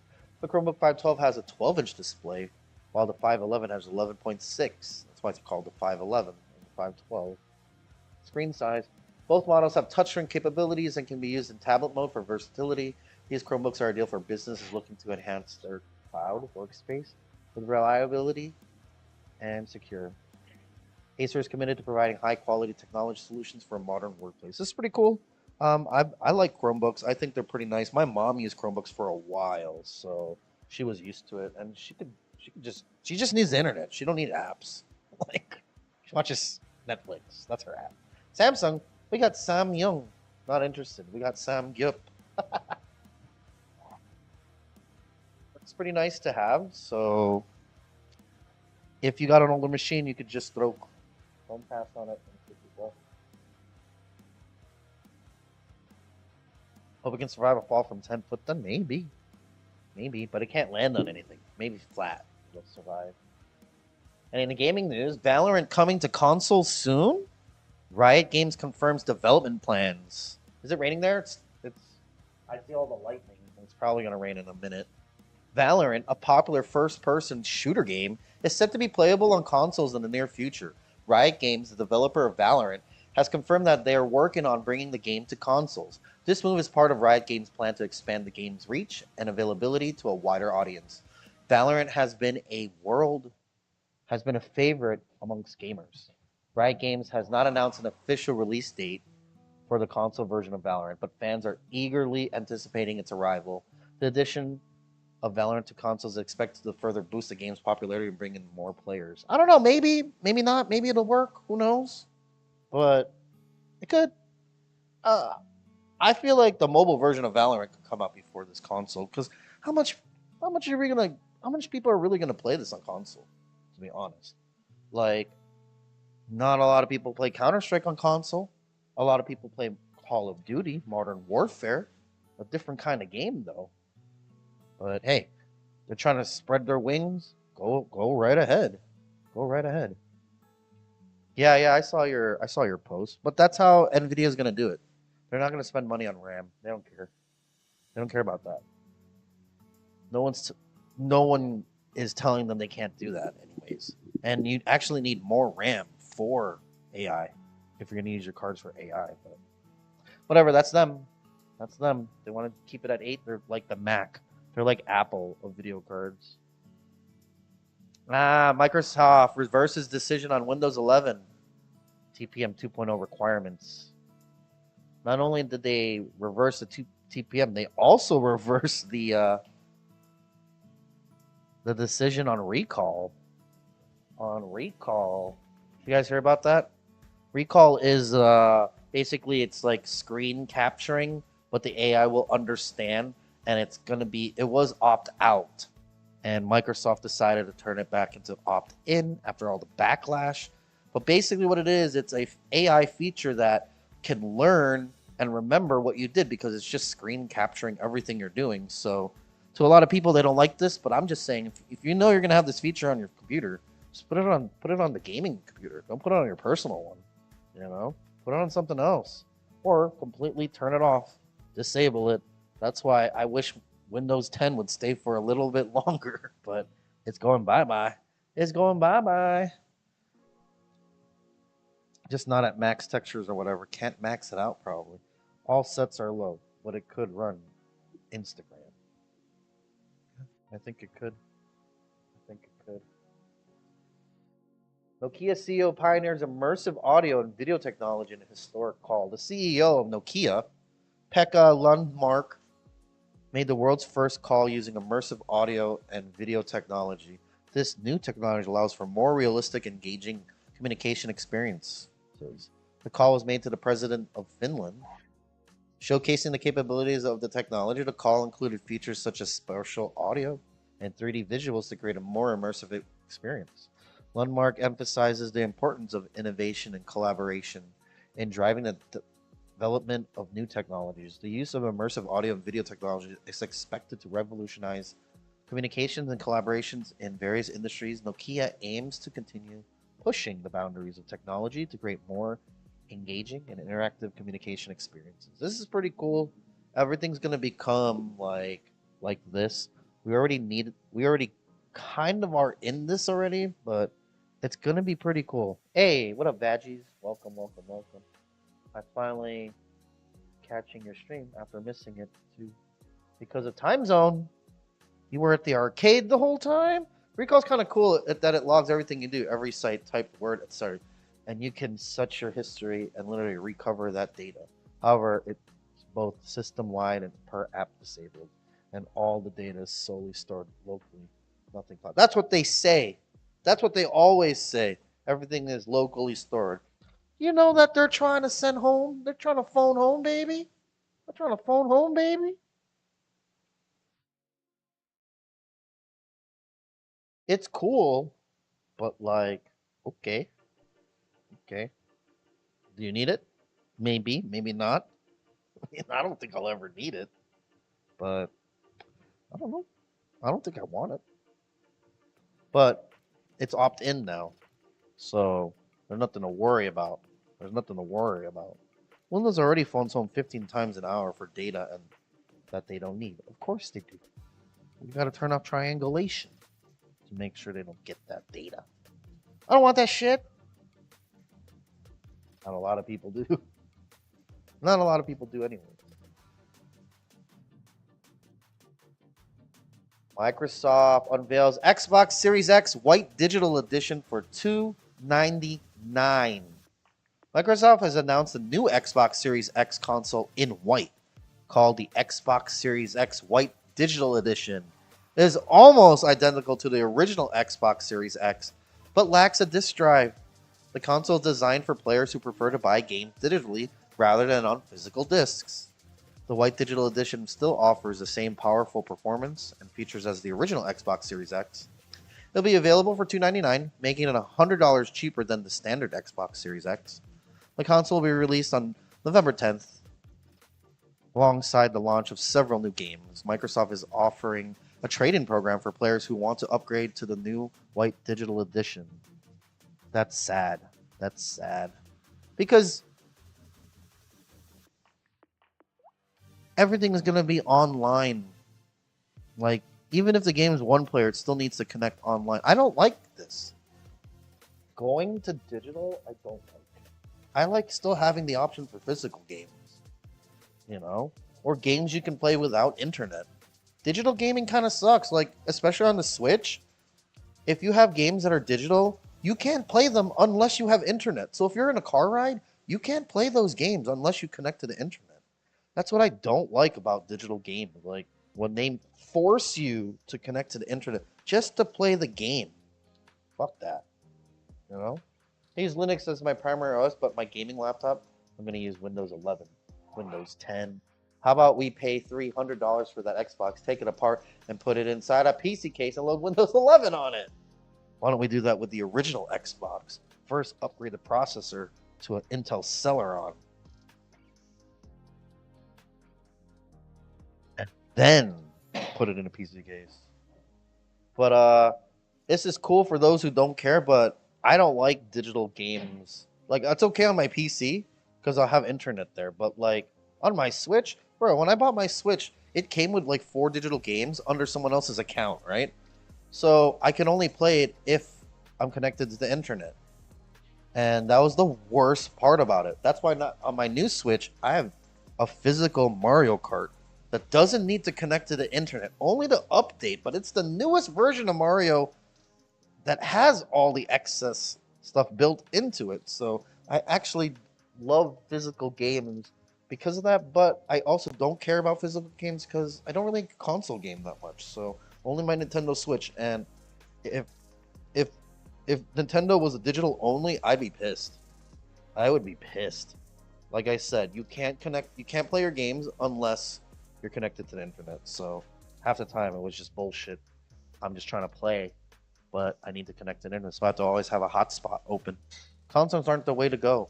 And the mobile Switch is the only console worth having because you can still Wi-Fi hotspot with your phone. Yeah, but that's lame. That's lame. To have to Wi-Fi hotspot. That's lame. And you never know, bro. Consoles and PCs might just become one thing in the future. And it won't be any difference. It'll just all become a PC anyways. You know what I'm saying? It'll just become that anyways. Yeah, but in America, what if you have a stupid plan? Then you can't really hotspot all the time. So, I don't like it. I don't like it anyways. always on, always connected is lame. I never had to, even with my downloaded games, it says auth for 90 days.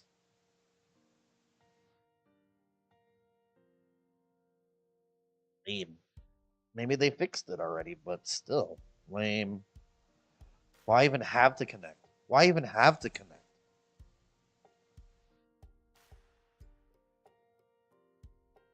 Because you're always connected to the internet. If you don't have internet, you can't play your game.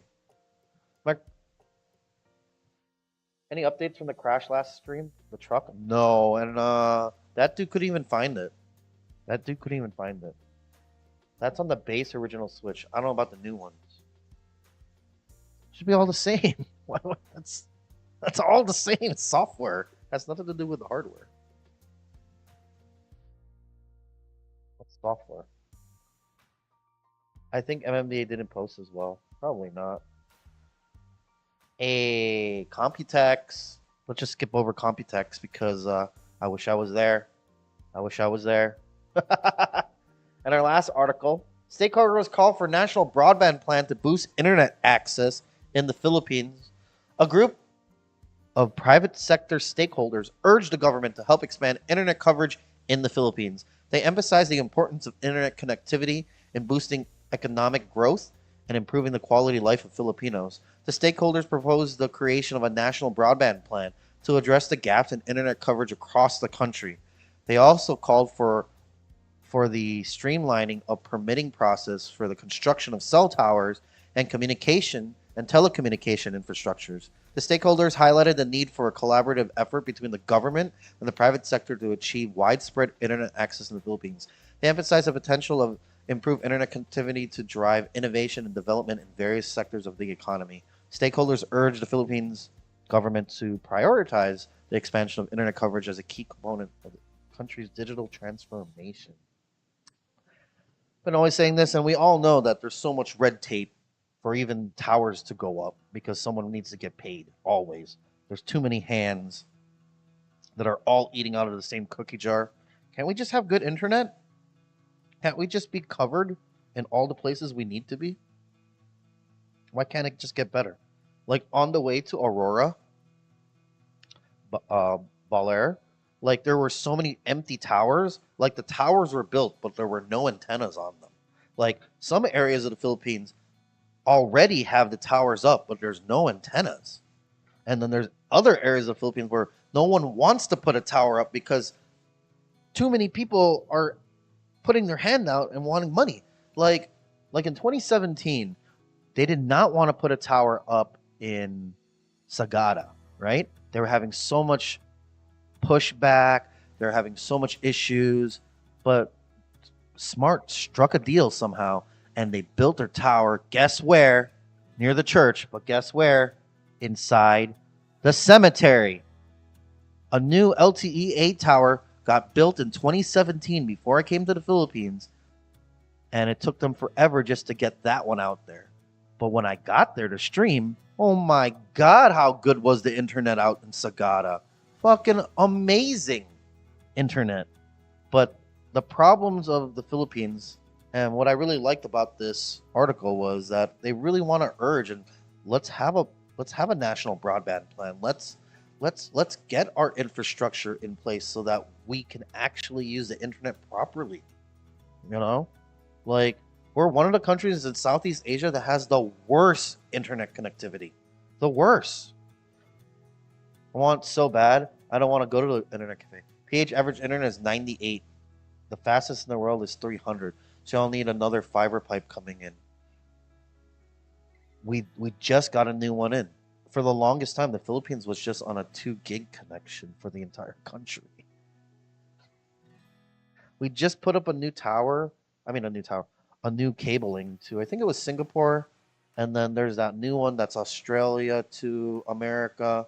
So that'll connect to us one day soon. But it's not even just the pipeline. It's more about the local governments not wanting to get paid, and it's our towers.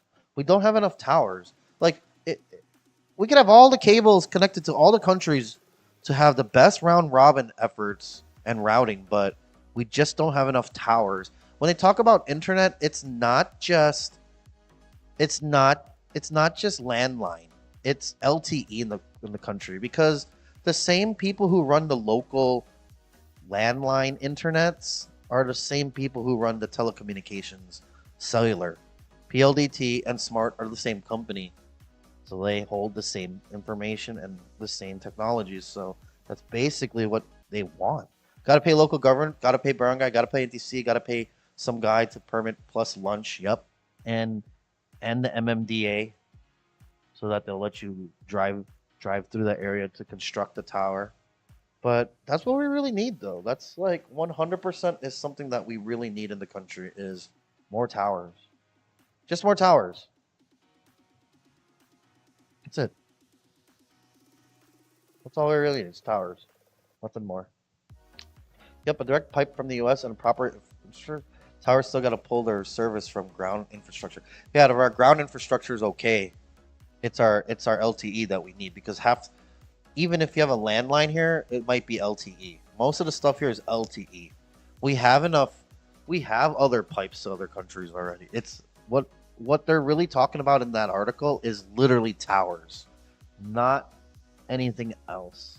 It's literally towers, because the people who run the towers also run the ground infrastructure. It's the same people.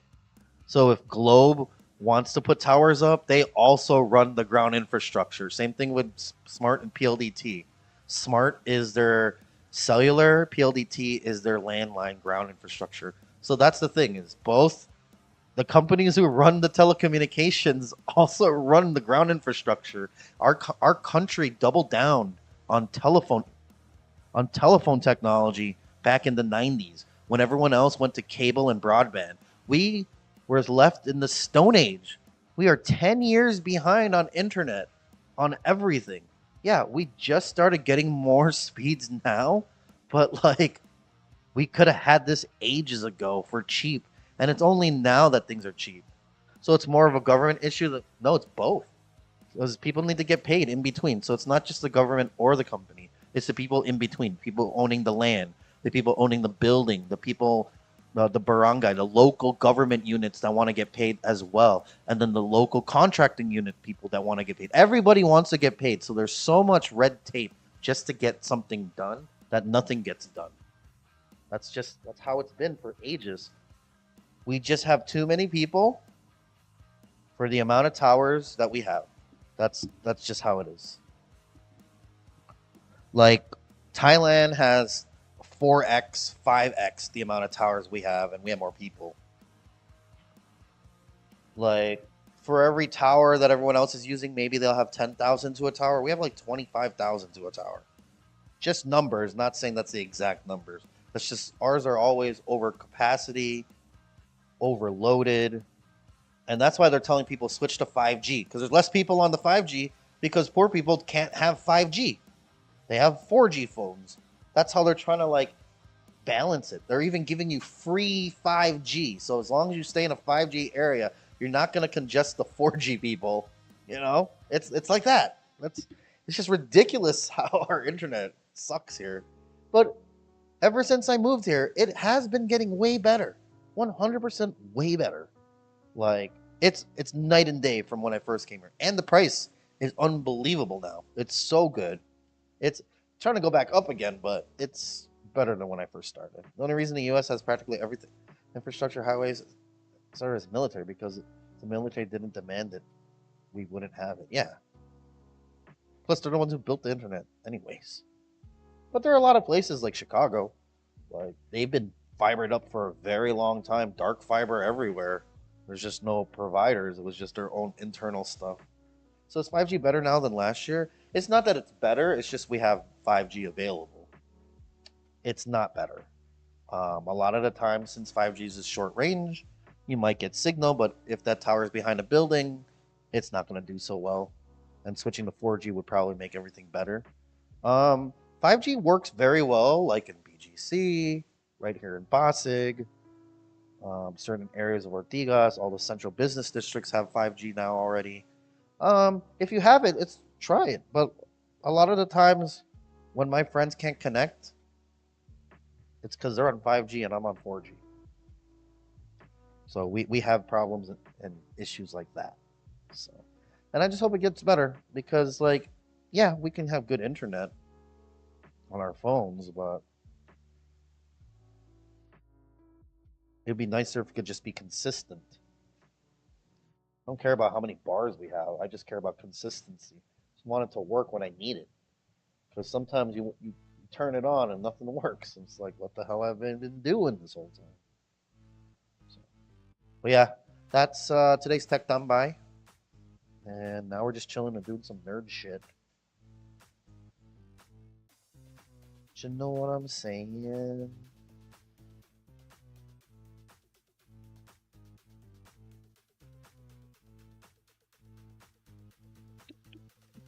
Hmm?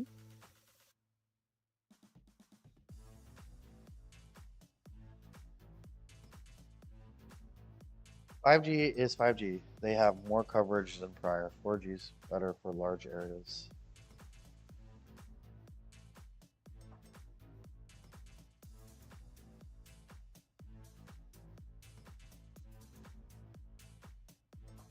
You want a band 28. Wall penetration bands.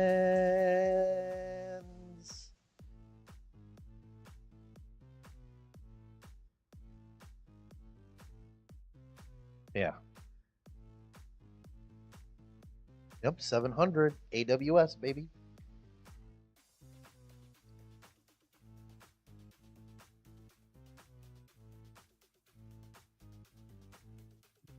Well, we need. That's one band you need to have in the Philippines. You need to have band 28 on your phone or hotspot device. It's crucial. That's crucial. Because you can have all the common bands, but 28 is definitely used a ton here. That's our main wall penetration one. That's our main band besides the common bands. So get yourself a new phone. Get access. That's why I'm happy when my S21 got upgraded. Damn, I got all the bands unlocked, and I got the 5G in the Philippines, which I thought this phone wouldn't get, but I get 5G. It's perfect on this one. iPhone definitely is the fastest out of my phones for internet speeds.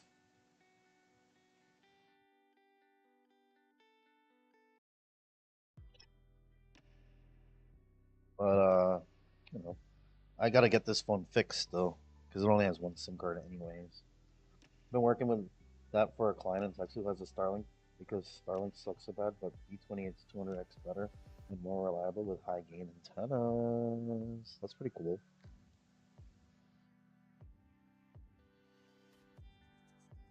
Just get a boosters and don't tell anyone.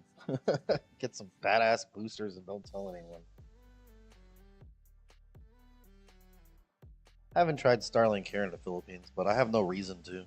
Maybe if I buy property out somewhere else, maybe I'll do that.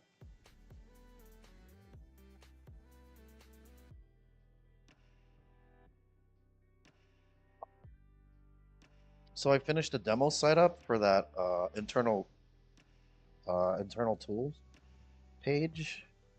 Works well. I'm waiting for the client to give me changes and feedback so I can finish this up. Um, this took me like 3 days to build, and it's pretty much done. I just have to like delete the databases and link them properly and add different fields into them.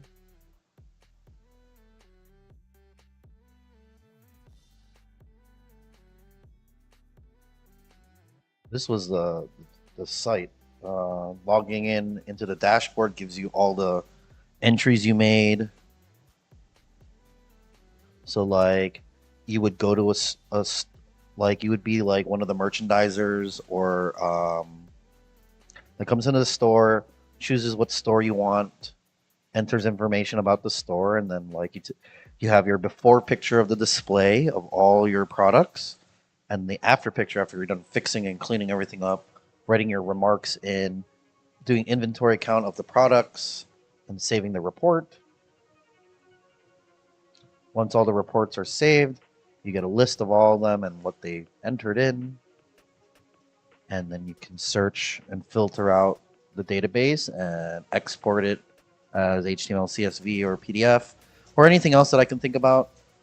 Also, store settings inventory, product inventory, product settings, store settings, user settings, and site settings. And I think the only other thing I'm gonna have to do is just really fix the fields and the databases, because I know they're gonna want more stuff. But so far, so good. Everything works properly, and I think it's just on a powerful enough VPS that they won't have that much downtime. So already did. Got a Microtech modem and a 28 decibel high gain. Now it's 45, 120 solid. Where Starlink was like 10, 100, 6,000 milliseconds. Yeah. What's the Microtech modem? Is that just the...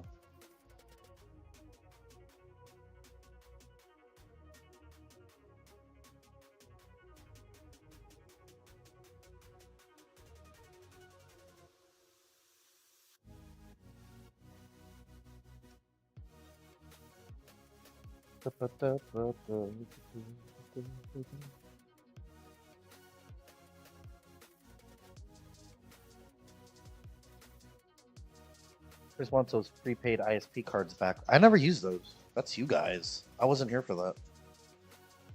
I wasn't here in the Philippines when I was a child here. There was no internet. When I was in 2008 here, there was only 3G, and I was the only one with a smartphone in the Philippines. And then the only time we actually got real internet is when I came back in 2018 and LTE finally. But like, it wasn't any different. It was so shit still.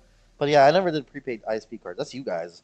Like in the States, we would buy calling cards to call the Philippines, but then when that calling card era in the States happened, we were going through our own like collect calling, 1-800-collect or 10-10-321 shit. But internationally, when we were buying phone cards, everyone started switching over to instant messaging and voice and video calls. So like my family, we just stopped doing the phone calls because it would cost money. So we would just either get them a Magic Jack or get them internet, and they would talk to us over Yahoo Messenger or Skype or Magic Jack. Like that's what we did. We stopped doing the cards because in the end, you're just gonna spend so much money on cards, and it's super expensive to call the Philippines anyways.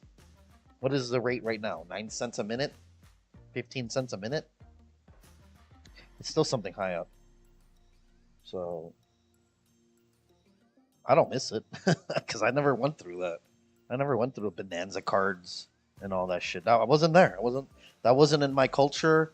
That was something I never learned about. I understand what it is. But like, it doesn't mean anything to me. Damn, 1-900 numbers are cheaper.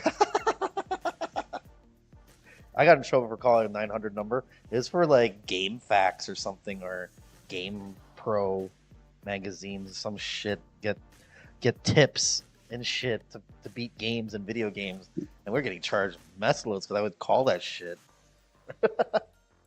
Then I found the internet, so I just never used the phone call again. But sometimes it is nice to still have to have something in your arsenal like dial-up back end, you know? Scammers thinks I still have 3,022 Globe points, but I switched from Globe to Smart already. Damn, you had 3,000 points? Holy shit, how come you weren't using it? What the hell? Mine's get expired. How did you get to keep all yours?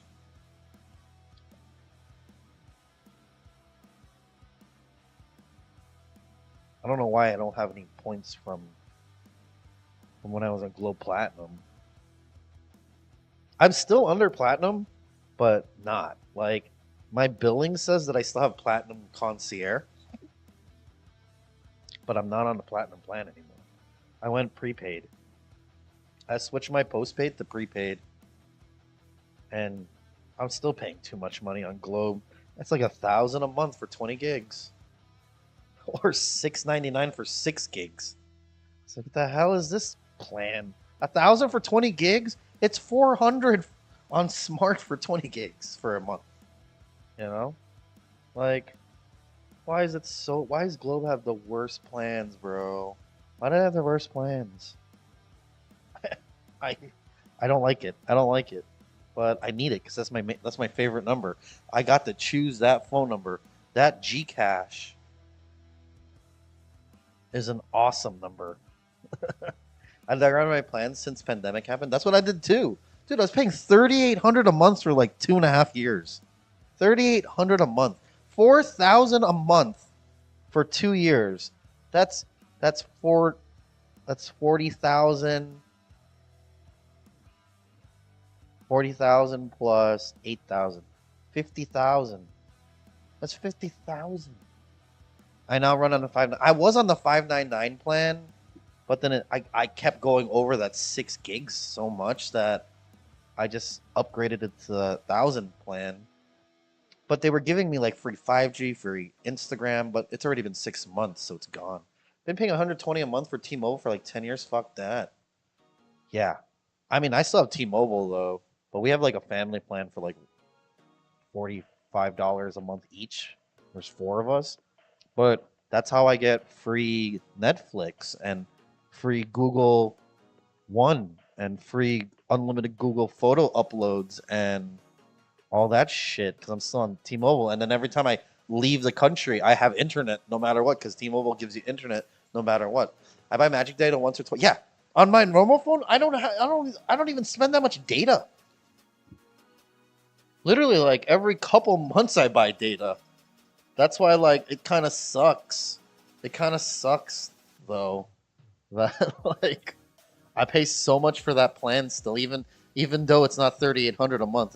It's down to 1,000 a month, but then it was down to 699. But it's just sometimes I want Globe internet, you know. Sometimes I want smart internet, you know. And you can only have 2 SIM cards active at the same time, so it's like, damn.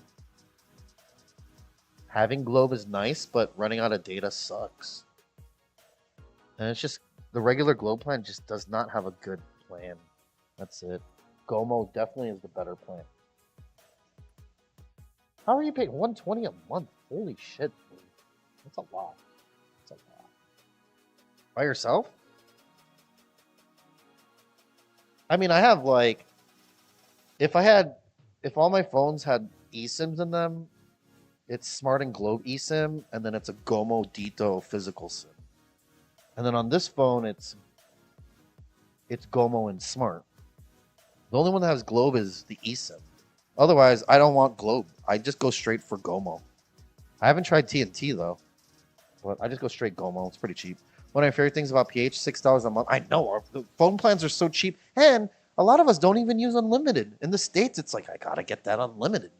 You know, here it's like, well, do I watch any videos? Then I don't really need unlimited. Like 24 gigs can last me a couple months here. Literally. And if you adjust your YouTube and video settings on Facebook and stuff and Instagram, then you can save even more data. Turn on all that saver data shit. You won't even spend your data. Yeah, on this phone, I only re-up like every 2-3 months. And that's only sometimes if I'm like, my internet at home, my LTE at home sucks, so I'll just use my phone direct and I'll just be watching videos on that thing the whole time. But I do like that having a phone plan here is definitely cheaper. Because like in the States, it's either you go unlimited, which is $60 and up, or if you go anything lower than unlimited, you don't have enough data, you know? And you kind of always want to use your data in the States, while in the Philippines, you only use your data for certain things, you know? Wakey hands off Snakey. That's you. You're waking up. Yeah, you have to go unlimited in the States, and they put it in your plat. Yeah, it's weird. But that's the one thing I did that changed a lot, though. Me thinking I need unlimited. But I do need unlimited, though, for streaming, because if I'm going to stream a lot of the days, I don't want to re-up. and I can go through so much data so quickly if I just max out. But it's even hard to max out data anyways. So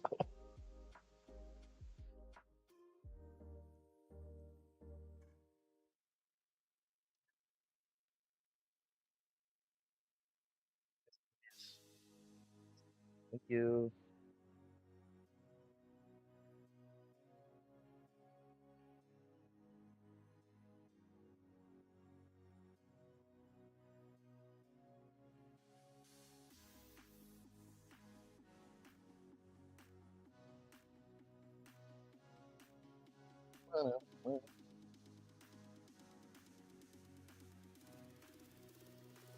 But I'm okay with the plans here. I'm okay with like, I mean, our internet works, but you know, it could be more consistent. Like when you really need it. And the problem here is that you have to. You need internet, especially e-wallet payments. Before when Globe offers 99 only data LTE, I know. I mean, Smart has only data for 9.99 now. They might raise it again. Dude, I started that at 5.99. Now it's 9.99. Because they lose money on unlimited. Because some of these people will use it for home internet and max out. Dude, I know I went over a couple hundreds of gigs on Smart by itself. Because I'll use that all day. If I pay for unlimited, I'm using that data as much as possible. Like even if I'm not streaming, I'm using that data. That's usually what happens. Bum, bum, ba-dum. Tito says they are the fastest mobile internet. I'm like, sure, how about coverage? I mean, Dito's gotten better. They do have their own individual repeaters now in the malls. They have their own towers, but they still share with Globe and Smart. I would think that they could have. I mean, based on Ookla, I think that was their claim. Ookla said that they're the fastest in the Philippines for right now. And they probably only did the test in like areas where Dito is like full towered up. And I could see it happening. I mean, they are a 5G VoLTE network. VoLTE phones, like you can't use their phones unless it has VoLTE. That's why for the longest time they didn't want to sell their SIM cards by itself because they wanted people to buy those compatible phones for it for VoLTE because if your phone doesn't have it, you can't call anymore. Because they're like the way that they're set up, Dito is set up like the US. They're not using 2G or 3G. They're not using it at all. They're on LTE and 5G and VoLTE, which is voice over LTE. So they're already ahead in a sense that they don't have to keep nurturing and babysitting 3G and 2G networks. Like Smart and Globe have to. Like that's the backbone still of the Philippines. We're not switching out of that for a while. You know, it's like digital TV.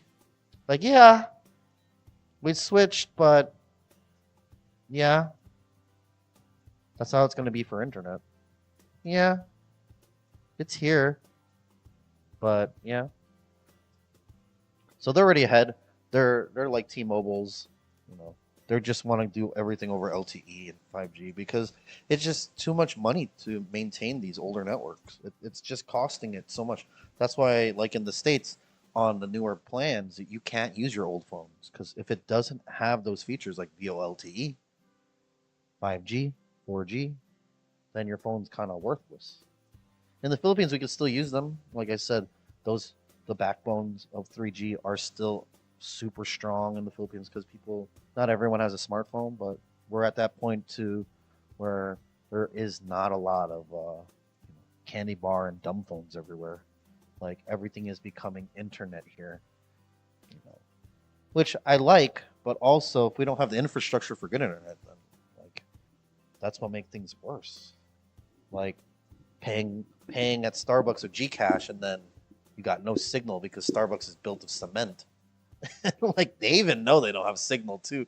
So if they're nice enough to be like, "Uy, kuya, dun na lang ka mag Gcash," like they'll tell you to go to a certain area because they know there's signal, or they'll let you bring the Gcash QR code outside and you pay outside and come back in and show them the receipt and shit. Like that happens so many times because they know It happens. And like I've been saying for a very long time, if we had tap to pay on our phones, we would be good. But the locals can't have that because the banks don't want it. They already decided on QR codes here. So there will never be Android Pay here, Apple Pay here. Those outside of the country who signed up for that stuff can use it here, but the locals here will never be able to have those features ever because this country chose QR codes. So kind of anti-poor because you need internet. So if you don't have data, you can't pay, which is the worst part. They should, if you have Globe, you should be able to connect to Gcash with no data.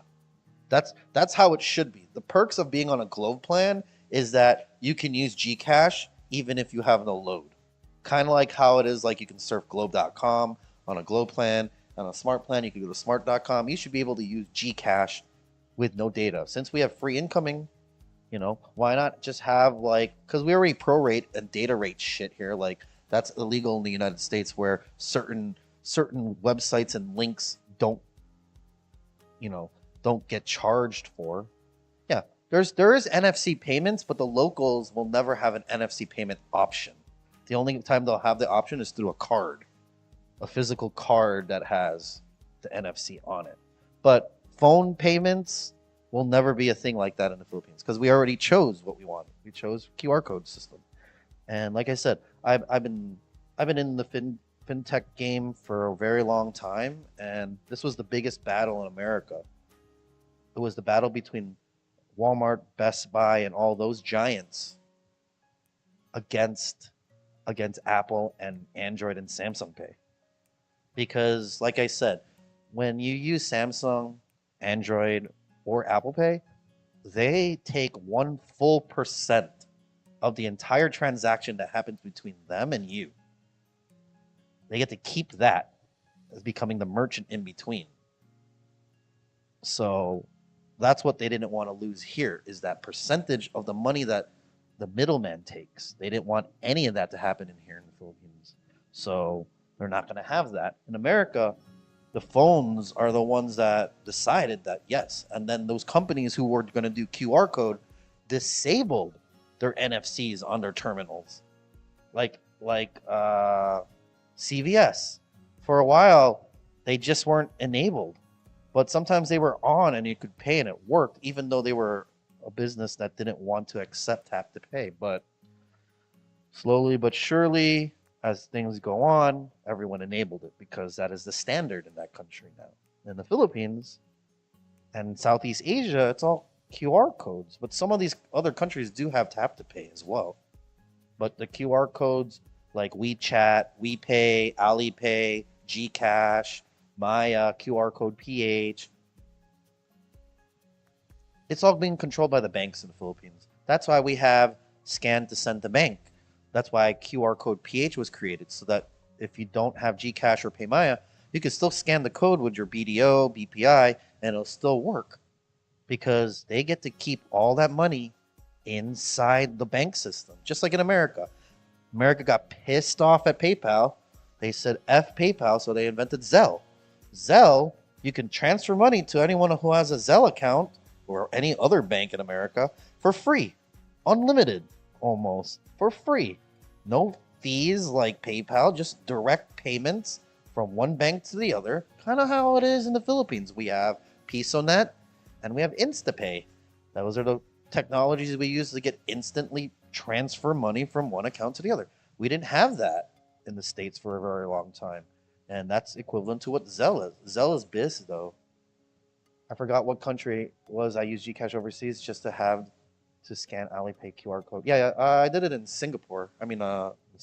Korea. Korea works but not all the time. Like 7-Eleven was like hit or miss, but GS25, they accept pure Alipay, so Gcash worked normally on there.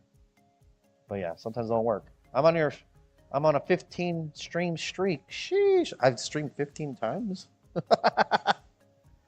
Used to be once a month. Japan. You could, as long as they have Alipay, there's like a 70% chance it'll work. Gcash works in other countries? Yeah, in Southeast Asia it works under Alipay because they're kind of sister companies. So anywhere that you can pay with Alipay, in Gcash you can click on pay with QR code, and then there's an option for scanning Alipay. So if you open up Gcash, right? Let me log in real quick. It's a secondary Gcash account. Our internet is not good today. I might have to reset all this equipment today. I'm getting bad internet connection there. I'm getting Wi-Fi bad here on my phone.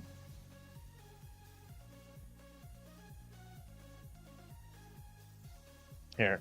So, click QR code, and at the bottom here, pay abroad with Alipay Plus. So at the bottom, you click pay abroad, and it brings you to it gives you a QR code to pay with, just like how generating a QR code in the Philippines for 7-Eleven works. You have to generate an Alipay code, and then they scan this, and then you can pay with Gcash in those other countries. The other countries that accept Gcash through Alipay are going to have to be... they're only available for fully verified users on Gcash, and the QR codes work in Japan, Singapore, must be a Filipino Gcash user, Malaysia, South Korea, United Kingdom, France, Italy, Germany, Australia, Spain, Qatar, Macau, Hong Kong, Korea, Switzerland, San Marino. Wait, Korea and South Korea? Those are two different. Austria, Belgium, Croatia, Denmark, Estonia, anywhere. US. They say the US because like at the malls you can pay with WePay or Alipay. So anywhere that Alipay is accepted, Gcash kind of works with it. But there's a list of 49 countries that it works well. But anything that's a merchant that is a partner of Alipay Plus, Gcash will work with it. So, but yeah, it's basically like generating QR code. You generate the Alipay one, and then it pulls out of your Gcash account. But it's just better to bring your Gcash card or your Maya card, and then you don't have to worry about if the QR code scanning will work or not, because everything's tap to pay in those countries anyways. So it's better just bring your Gcash card or your Pay Maya debit card. So why? TransferWise is now available in the Philippines. Finally easier for my clients overseas to transfer me when I do consulting crap. I like it a lot, but TransferWise has been shit lately. They switched payment processors, and that payment processor or third-party payment processor API that they're using, like Truly, is now using PisoNet. So the transactions takes even longer. And my last 5 transactions I tried to do on there took over 11 hours. And some of them took 2 days. So now I use PayPal or Remitly. Even though I'm losing money, TransferWise is better, but they can't do fast transactions to Gcash. It's very random. Normally it's within 17 minutes, but lately it's been happening a lot more. Before they were going with another third-party payment processor, and they would pay out Gcash with BPI accounts. So now it's BPI direct to Gcash. Now they're using something else, and then that people are using PisoNet to transfer, and then it's causing delays right now. I don't know if because it was the weekend or whatever, but I very much like Wise way more because you got a debit card with it too. But transferring money is easy. It's just when you want to transfer out of TransferWise, like put in my Gcash, that's where I have the problems. I mean, I could put it in a bank account and then transfer that to Gcash. It'll be even cheaper, but I like the option go directly from AHC to Gcash or debit card to Gcash, all American stuff to Gcash through Wise because their fees were super low and their conversion rate was super high. PayPal, no fees, but shitty conversion rate, but it's better now. It's less than 2 pesos. It used to be 3 pesos, so got a little bit better. But that's the only problem I've been having with Wise lately is that their transfer times are too long now.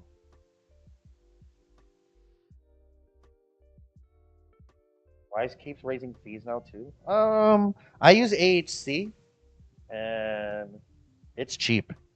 So I don't do the other stuff. AHC and it's cheap for me. I don't know if my phone. I know it's black. I think my phone overheated or ran out of battery. Oh, it's low battery. Oh shit. All right, well, yeah. It's still trying to look for my phone. That's fine. I guess I'll have to switch phones.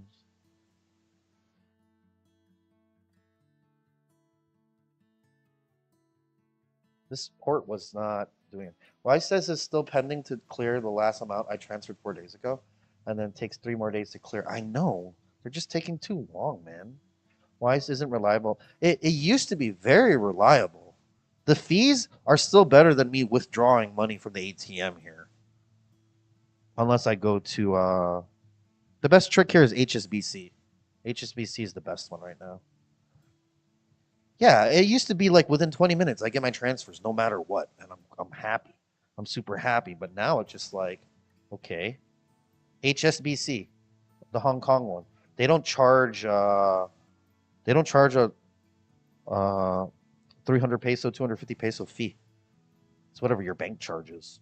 And you can withdraw like 30K and up sometimes. What I think 30K is the limit now. But I use PayPal Zoom. I need to open an HSBC account. You don't have to open an HSBC account to use it. You could just use their ATMs.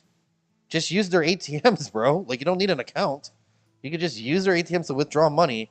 They can withdraw up to 30,000 and there's no international card fee. That's it. No international card fee.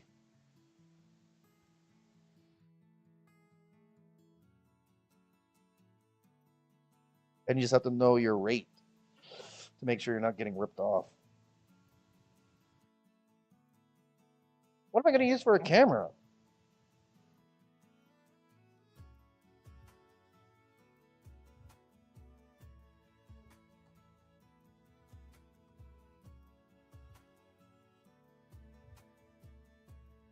Yeah, HSBC doesn't charge international cards. That's up to your bank to decide if they're going to charge you or not. They don't charge you.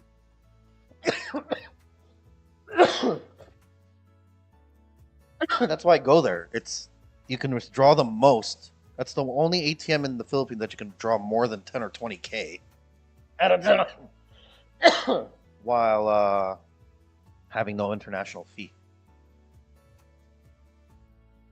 But you have to be worried about choosing US dollar or peso because one one of them is them converting the money and the other one is your bank converting. So if you know your bank has a better rate, go with your bank. If you think that the locals have a better rate because they give you the market rate, go with that. Hold on, I'm trying to find a camera to use.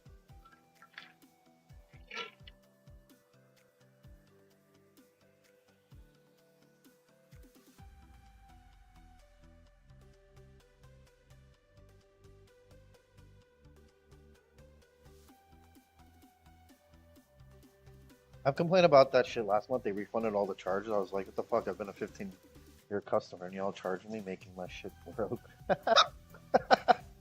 What up, Joji? Hold on, guys.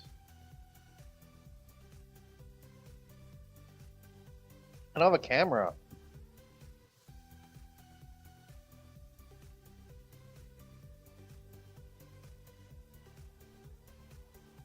I mean, I have a webcam.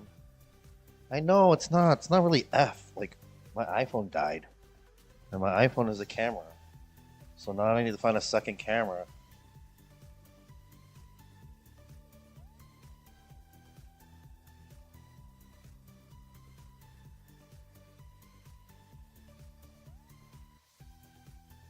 Yeah, you're basically just sending it on their platform.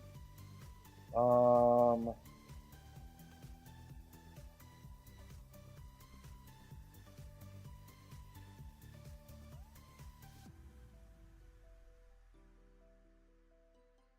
ah, all right, chat. 1 second.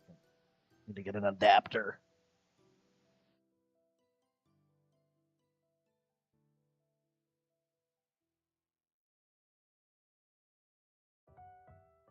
Oh, here.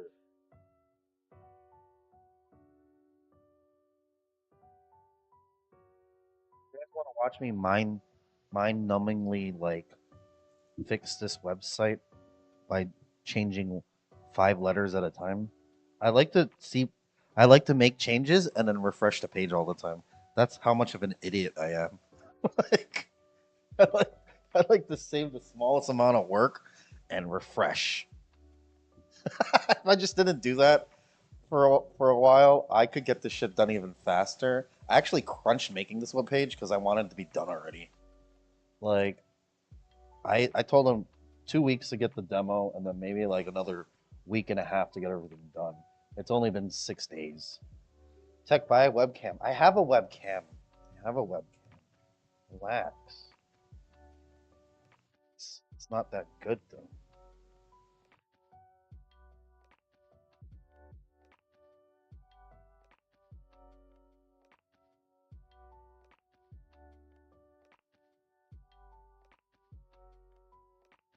Not that good.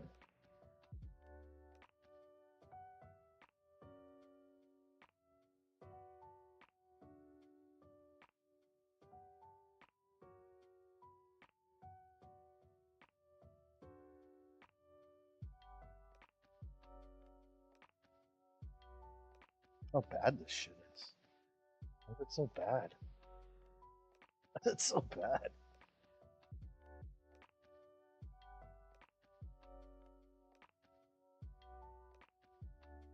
I think I know why this one's bad. This one is the Chinese knockoff one. It doesn't have the Carl Zeiss on it.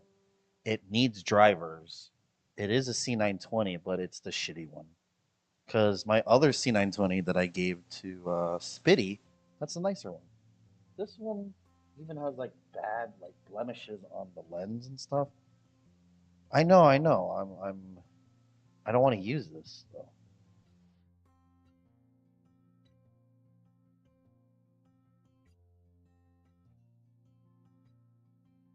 I run Edge browser. It takes FPS from my game 1080p video, and the browser takes. Yeah, it's like the memory leaks in Chrome.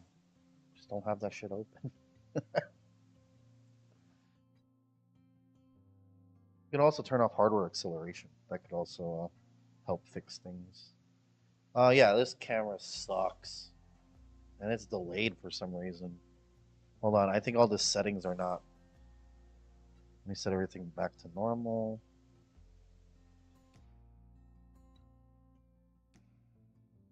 Okay, okay. This is what resolution is this? Perfect. This is exactly what we need.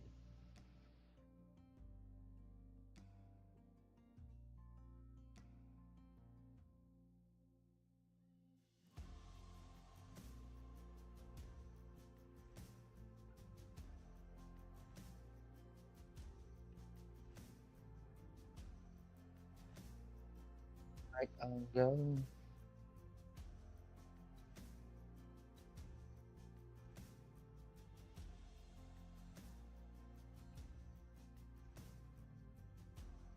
What this?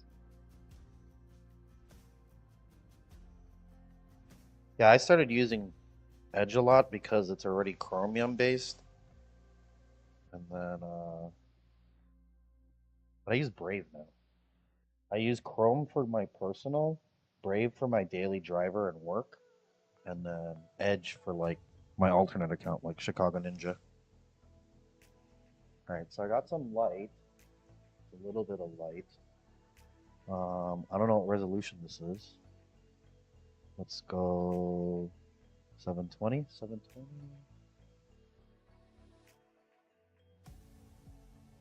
1080. 1080 is full. This is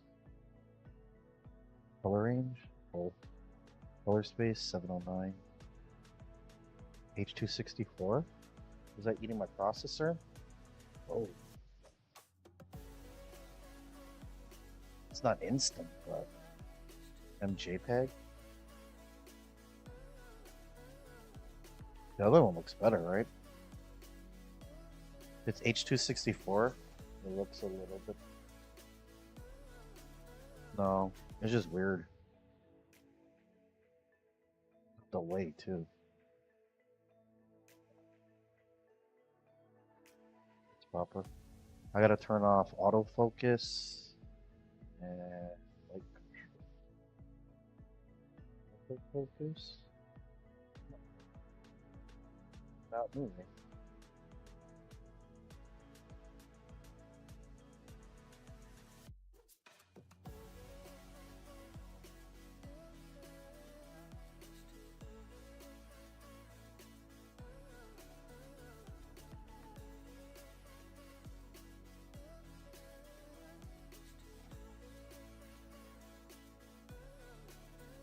A lot better now. Because then you possible fix. It's a link though. Virus, virus, virus. Luckily, my new AMD laptop will have a decent AMD iGPU. Also, a NVIDIA.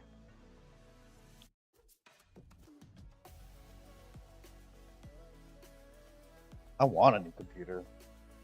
I want a new computer though.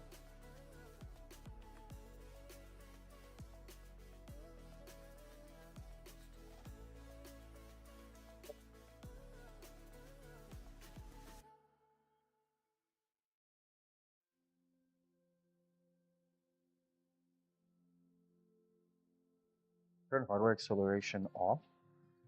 Off. I want it off.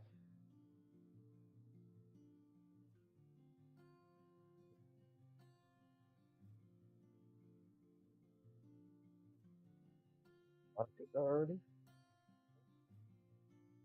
Platinum. What?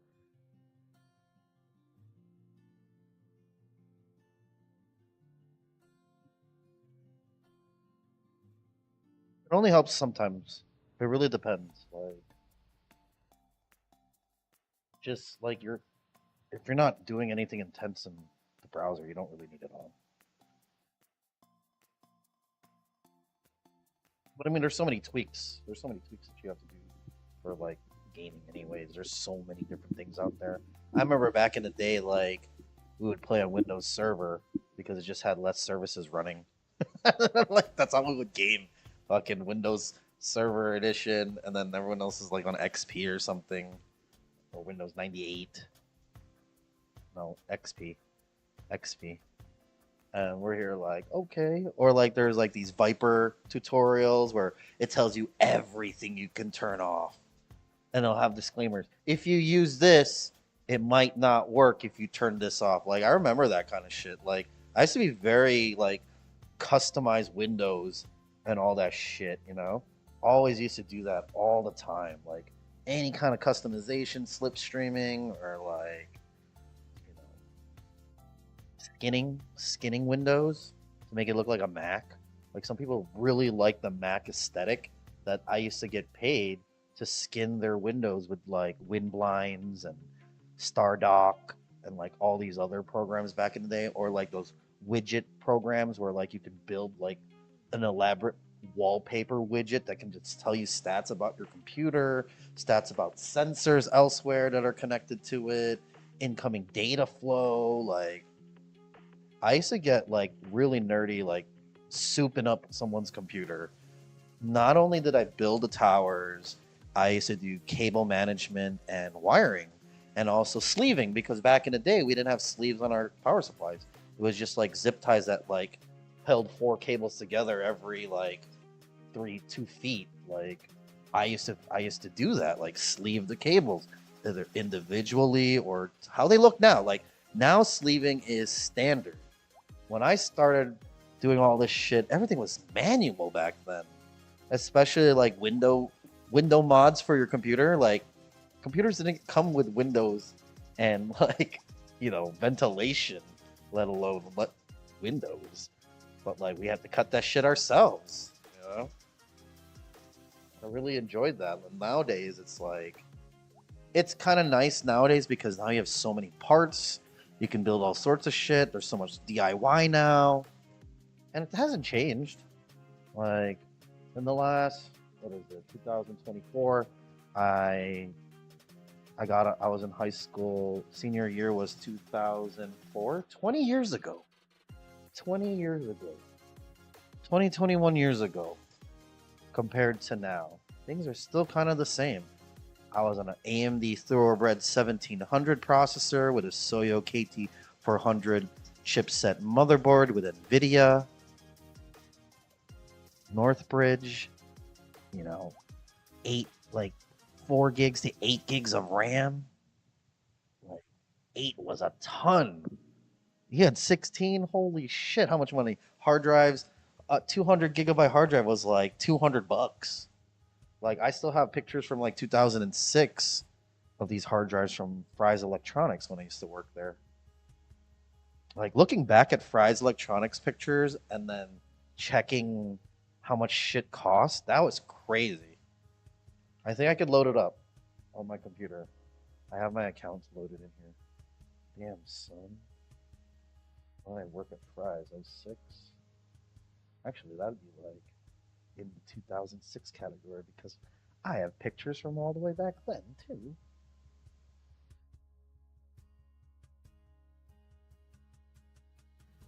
X.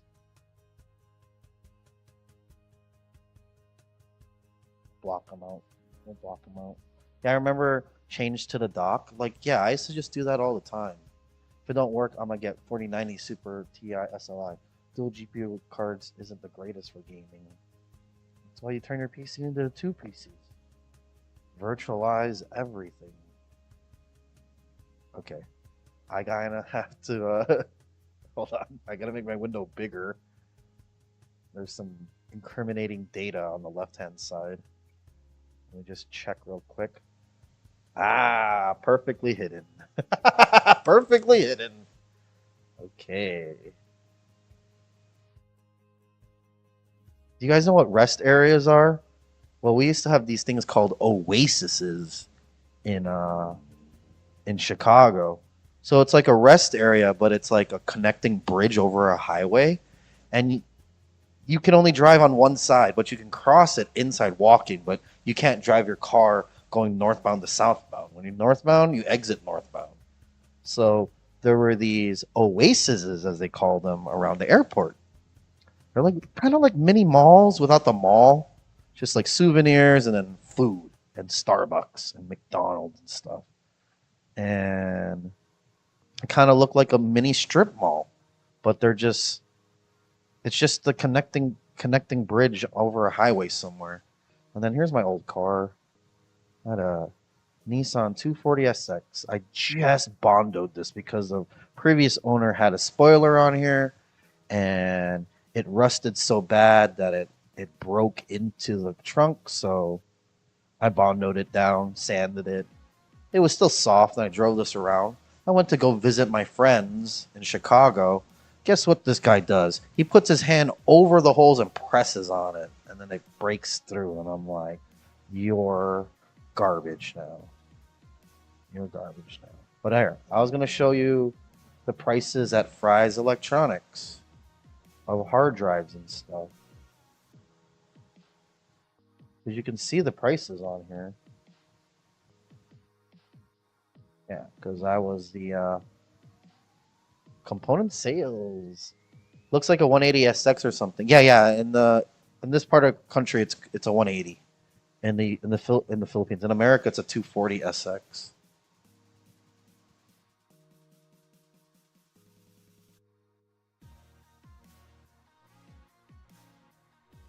But it's a still 180. Yeah. Look at all these RT54Gs and this 1 terabyte hard drive. Oh my god, I can't even see the price. $700 for a 1 terabyte hard drive, bro. Here, we're getting closer. Ah, here you go. This is what I want to look at. Prices. Oh, here you go. $349 for a 500 gigabyte hard drive.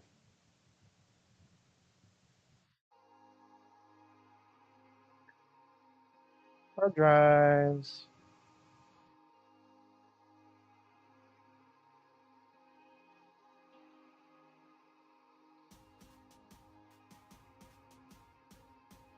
My family.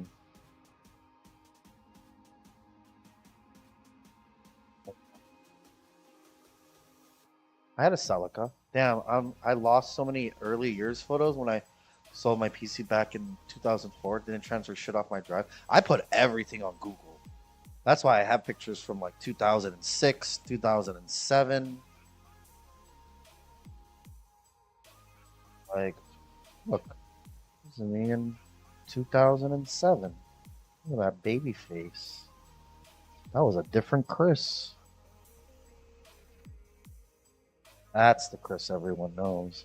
The Chris passed out. His CRT monitors are more valuable than any of that hardware. And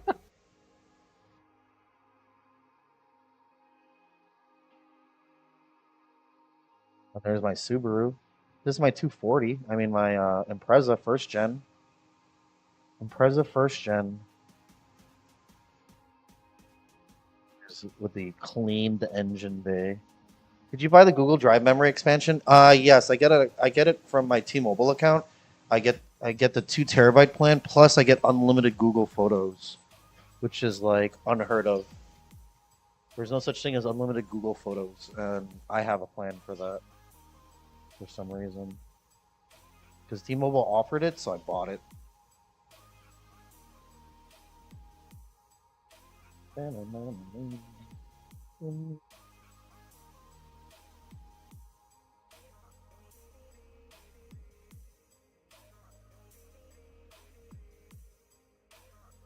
$350 for a 500 gigabyte hard, and that's a spinning drive, by the way. 500 gigabyte spinning drive.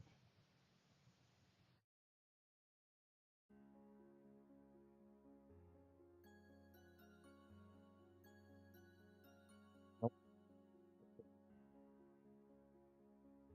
But yeah, I do have the Google Drive plan, 2 terabytes. But I use it for work because it's the cheapest plan I can get.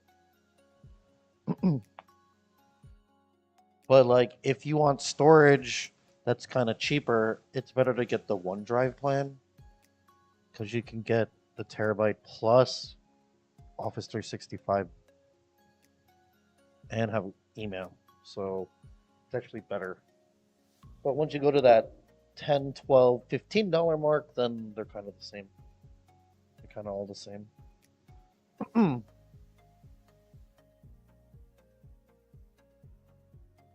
Phone's at 26% in that whole time.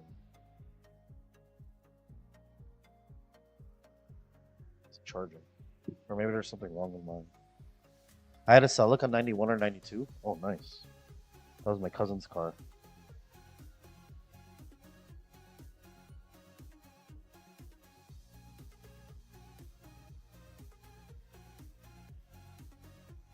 I'm just tired of everyone charging subscription fees. Yeah, subscription fees is kind of lame.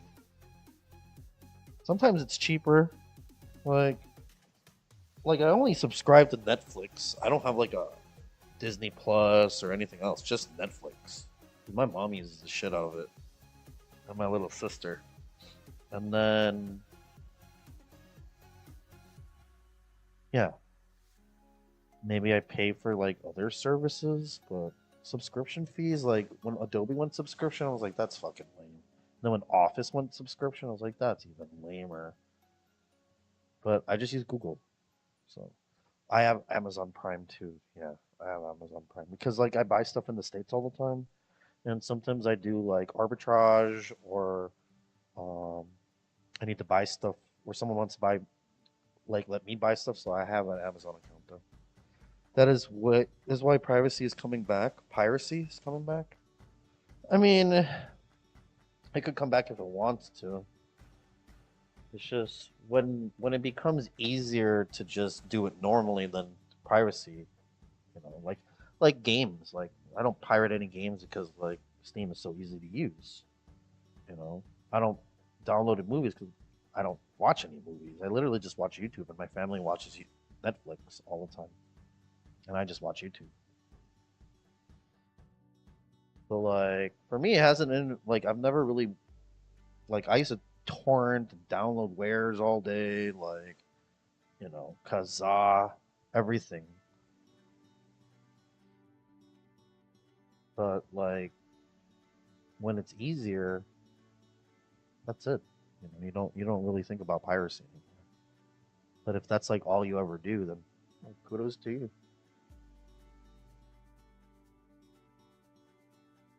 But like the problem what I have is when you want to watch something, that's when you're like, I might as well just pirate it because it's faster to find it that way than to like try to like one time I was trying to watch that what is that new it's not Initial D, but it's called the new Initial D anime MF Ghost. So I was trying to watch MF Ghost, right? So it said it was streaming on Hulu, Disney Plus, and what do you call that? Crunchyroll, right? I go there, none of them have it. Oh, it says it might be on who it might be on Disney Plus, so I bought Disney Plus for a month, right? I searched the library, not there. Not there. Crunchyroll didn't have it. They only had like the first couple episodes and then they didn't have the whole thing. You have to watch it directly on Crunchyroll or something. You have to pay for that too. And then when I got there, it wasn't there either. So you know where I watched it? Billy. I watched it on Billy, and it worked. But I just didn't have a premium account. But I could watch it on my tablet and shit. So like, if I just pirated or went to a website that has it, it would have been so much easier to watch the whole thing than me having to like, because they won't tell you if you have it, and then you might have to VPN in because you don't know which country that they're talking about it because it is available on that platform, but not in the Philippines.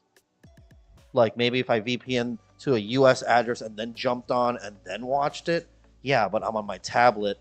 I don't have fast internet already. I just want to watch this movie. So it's just like, that's when it's like, might as well go to like a website, at Kiss Anime or F Movies or whatever. Then it's much easier. And that's exactly what like those Kodi boxes do. Like when you put all those plugins in, it's just the same links. Everything's all from the same database. It's just, does your software work in finding it and does it update? Those are the only differences between websites and plugins for Xbox Media Center. But when that happened, I'm just like, man, I might as well just watch it on a website. So I just found a Kiss Anime clone or whatever and watched it there, and I was happier. But like, I did watch it on the other platforms as well, though, to see if it was better quality or the subtitles or not. Because I was watching Bleach at the time, Thousand Year Blood War, and then someone told me MF Ghost came out, and MF Ghost is really good. I really like this anime. This one wasn't that bad. Why do I have two? But MF Ghost was pretty good. It's like the future, and then like there's a new race scene, but it's run by the people who used to run the Initial D times, and it's on its own. It's pretty good. I like it a lot, and it has a lot of newer cars, and there's drones in it, and it references a lot to pay homage to the show, but it's its own show though, and I like it. And then there's that other one, the F1 anime. But yeah, when I wanted to watch this and Bleach, like I actually paid because it said that are available, and then when I got there, it wasn't available, and I was like, what the hell did I just waste my 1 month for? So then I tried to watch something on those, the ones I paid for, like Crunchyroll. I watched a couple things on there. It was good. I had it for a month. It was pretty cheap. And then the other one I paid for, Disney Plus, I didn't watch shit on there. Like people were telling me to watch Mandalorian. Never watched it yet. And like, isn't there a Han Solo movie or show or something? And then I don't know. There were so many things I just didn't watch anything. I just canceled my subscription. And now on my TV, I have a remote that has a Disney Plus button, and every time that remote gets dropped, pushed, or like lean over, the Disney Plus button presses, and it always ruins my TV experience. It's like I'm trying to watch a YouTube video. Yeah, there's only 12, and season 2 will come out, I don't know, next year maybe. Yeah, it's pretty good. If you like car animes. If you're into sci-fi, there's a new show called Dark Matter. It's been a minute, but that's been sucked into. Oh, I might try that. Dark Matter. Marvel's trash now that Disney has the rights. Yeah, anything Disney kind of sucks right now. I found it on torrents, but only like 15 seeds. I mean, there's websites to watch it on for free. Added legit ones because it's already out, so you'll just have to go through commercials. And then maybe Crunchyroll has it. It's about multiverses. It's dope. Oh,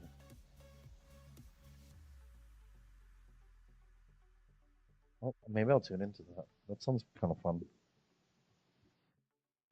Sounds kind of fun. That sounds kind of fun. Started pretty quickly. I'd like to switch back. I don't like this camera. I mean, I fixed the setting. It looks better than it was. But yeah, it's not a super long anime, and they kind of cut you at a cliffhanger at the end. So that's all I'm gonna say because, like I said, the next season's not like I think they're postponing it or some shit. I don't remember. I don't remember now. It's just said finish, and I was like, shit. Now I need to find something else to watch. See, like Crunchyroll had it, and I was watching it at the time.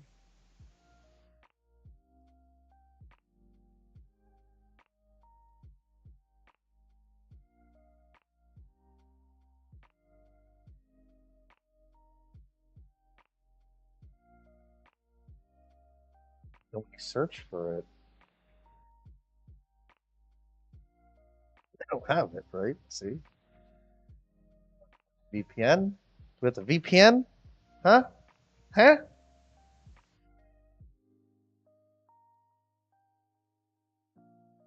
Start a free trial.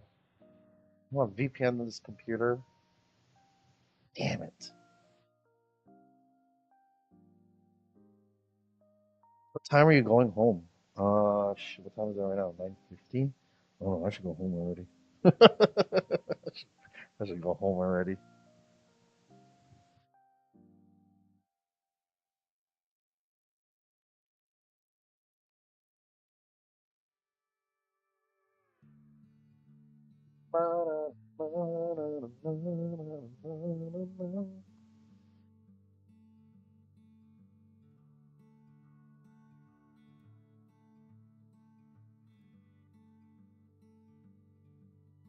Verify your email. Why?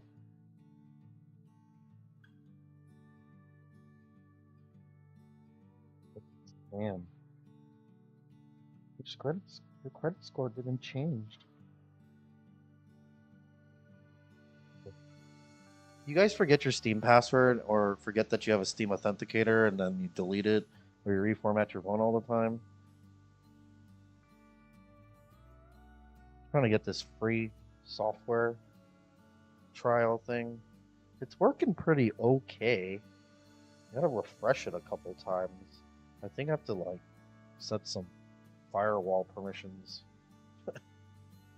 Trying to get this to work.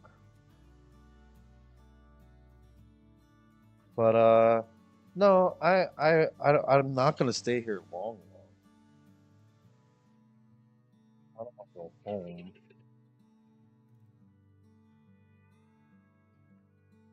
Play Monopoly Go.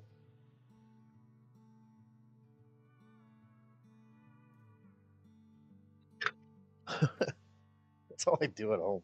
I go home to play Monopoly Go. I watch YouTube, maybe put on some Philip DeFranco or some China, like China Undiscovered or something, you know, or some tech thing. And then that's just on the TV. I'm on my phone the whole time, either scrolling, doom scrolling, or playing Monopoly Go. That's about it. That's my life at home with no internet. I just do stuff on my phone. I could watch YouTube at like 360p, 480p. That's the best I get. Because anything higher, and it's just gonna buffer the entire time. Like I can't even connect my device to the Wi-Fi. because the TV will slow down. You know, the TV will slow down. So it's like I can't do anything. So I have to use my own internet on my phone. So that's why I can only scroll or like read stuff. Or sometimes I'll if I don't like what I'm watching on the TV, I'll just watch it on my phone. Like it's buffering when there's too much traffic near my building. Like internet gets shittier because I'm an LTE. So it's like that's the struggle I have to go through every day. And it's I already have no internet and I've been in my unit for already about 1 year and 20 days. 1 year and 20 days, no internet at my unit still. I mean, I have Wi-Fi, but it's connected to a Gomo device, like a Gomo SIM card, but the Wi-Fi is old, so it's 2.4G, number one. Number two, it's old technology, so it doesn't get the best speeds. I mean, I have other modems that'll get me better speeds. But the tower is like on the backside of the building, so that's the problem. But yeah, if I had internet at home, I wouldn't be streaming here. I'd be gaming at home. I'd probably be gaming way more. That's the only reason why I don't game. Like I need internet to game. I need internet, you know? Hey, what up, El Monkey?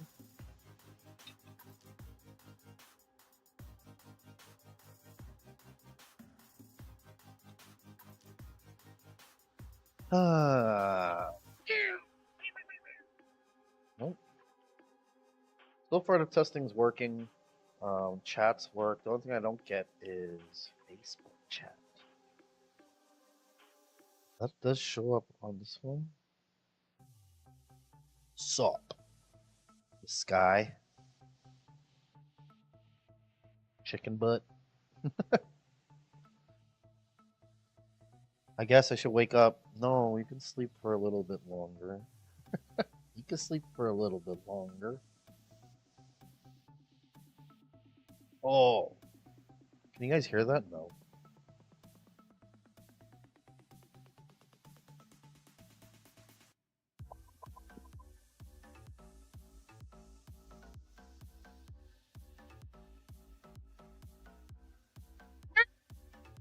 Like you can't hear it. I don't know why I have. I feel like I have some kind of post processing on this mic. We need to figure this out, chat. Remember, something is wrong with it. It's not supposed to be sounding like this.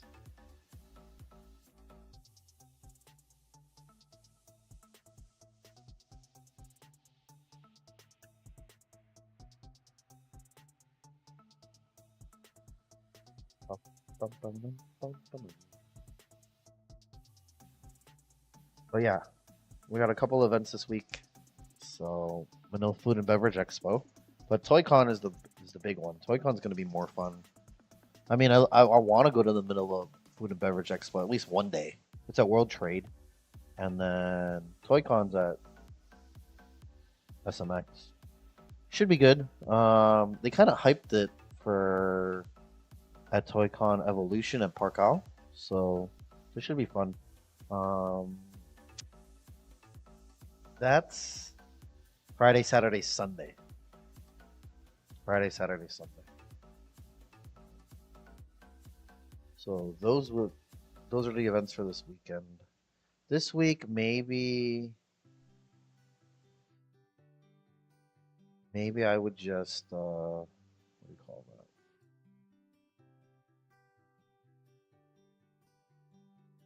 I mean, I'll do Tech Numbay. It's really me just reading the articles, and I want to talk about them because I only read those articles when I'm talking to you guys. Literally. Literally. So it's kind of nice. It's like it's me reading it, and then I read it, and I'm like, this is wrong. Like, stupid summary. Not working. Giving me improper dates and information. Stop hallucinating. Stoppeth the hallucinations, please.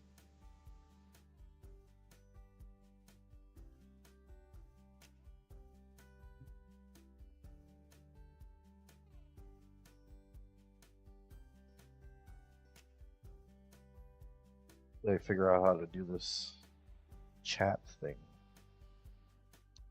I don't know why I get stuck. Maybe I should add something to it. It's like, I think it's this phone.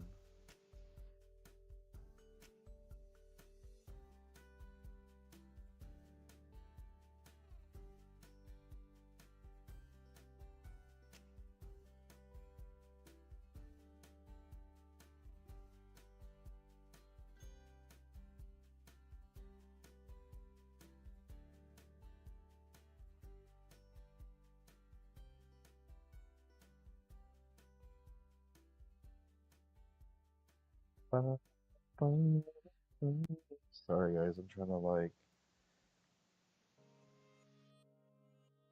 want to know why this is like timing out so hard. Is it because it's going to America? I should have the server here. I should have the server here, chat. Hey, what up, Sin? Sorry. I'm like invested in my phone. Because I wanted to use this phone. I don't know why it wasn't working earlier.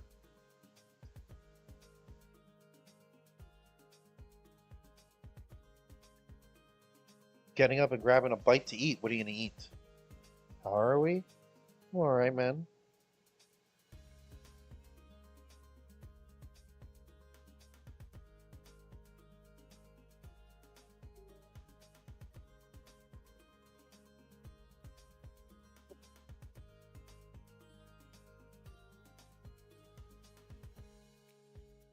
Alright, just chilling.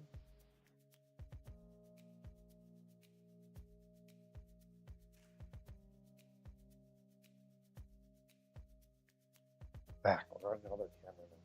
We're on my iPhone now. Hey, we're back on the iPhone. Yeah, I really don't like this webcam. If I'm gonna use this webcam, that's just for like QR code scanning and like maybe you can look at my hands. Like it's garbage now. It's not good at all. The same cup of noodles. Not really hungry. But need something to take. I think I might get back into playing my second back ops game. Played the first one.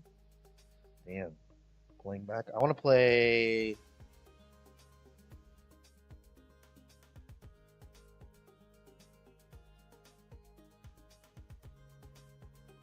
I don't even know what I want to play now. Any 2 terabyte NVMe recommend? I like Samsung Pros, Western Digital Blacks.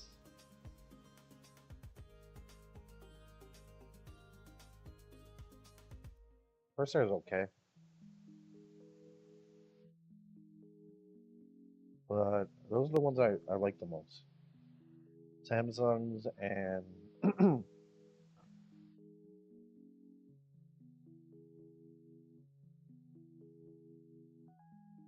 Western Digital Black. Because those are the, I mean, if you can get it like Saber, but they usually don't have a lot of them here. They have the more expensive versions here. Crucial's okay. I mean, Crucial has a budget line. Because, I mean, if you're going NVMe, you might as well, like, max out. Like your computer has, like, limitations, too, right? If it's PCI Express 3, 4, you know, Gen 1, Gen 2. So you know how fast you can actually, like, take advantage. Otherwise, you're just buying something to future-proof for yourself. But I've been happy with my Western Digital ones. But like, it depends on what you need it for. Like for video editing, I didn't even realize it was a completely different story for video editing versus like gaming. You know, it's not about that initial load and then you're fast as hell. Like that's the repeated loads, the repeatedness of like the video stamping itself over and over and over again. You know, the random read write speed need to be great versus gaming where you don't really need that great of random read and writes. Like It's just most of the time it's just about loading faster, so perfect for it. But yeah, I like Western Digital. I've gone away with like other brands too, like Silicon Power or no, what's that? A Tech, A Data. I have an A Data one in my gaming machine. It was Gen 3 or Gen 4.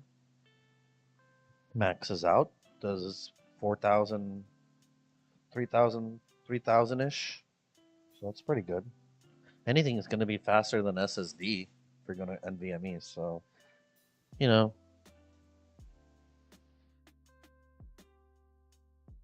yeah, most of those drives are going to be for gaming anyways.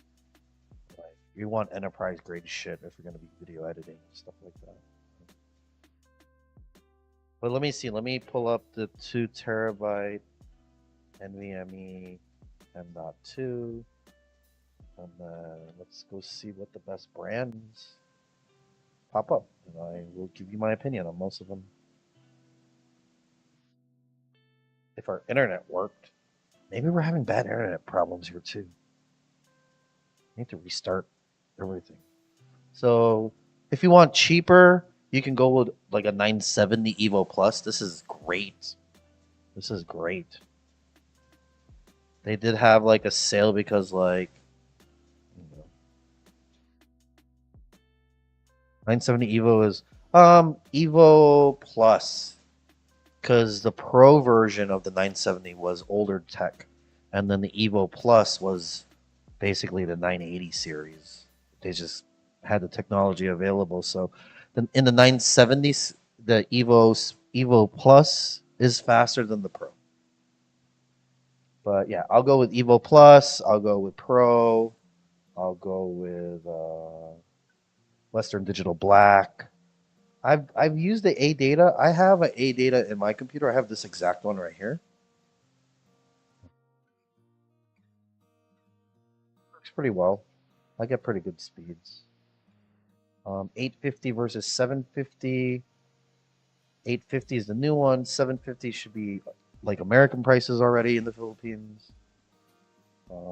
Crucial, if you're just looking for storage space, this Crucial is pretty good. Their read and write speeds are pretty decent. And for 2 terabyte, it's like 10K. Just not bad. Like you're in the States, you could go for like 149, 150. So 9K is 180 minus 1875. So with tax, you're getting about US rates for last generation's last generation's hard drives. So I don't think it's that bad because if you look at the normal rates, 1 terabytes can go for 12,000. Look at this, 2 terabyte for 12,000. But if you go for an older gen, if they have it on Western Digital, or that, you know, that'll be cheaper. Like this one's 10K. This is 750 for 7K. That's a 1 terabyte only though. But I don't know. I'm okay with those brands though. Like Western Digital and Samsung definitely all day. But after them, I'm all for Crucial, Corsair, and A Data. A Data are the people who actually invented the USB drive, so I'm okay with them. I don't know if I'm good with the MSI though. Corsair, just because they're gaming, and Corsair builds RAM, so it's not like it's too crazy off from hard drives. But there is one group that does it, Sabrent. They did accessories, and then their hard drives are pretty good. They're M.2s. But if you're just looking for budget, I would still go for the ones that I'm talking about. Western Digital. Like, look at this one. 1 terabyte for 6K. If you're looking for 2 terabytes, though.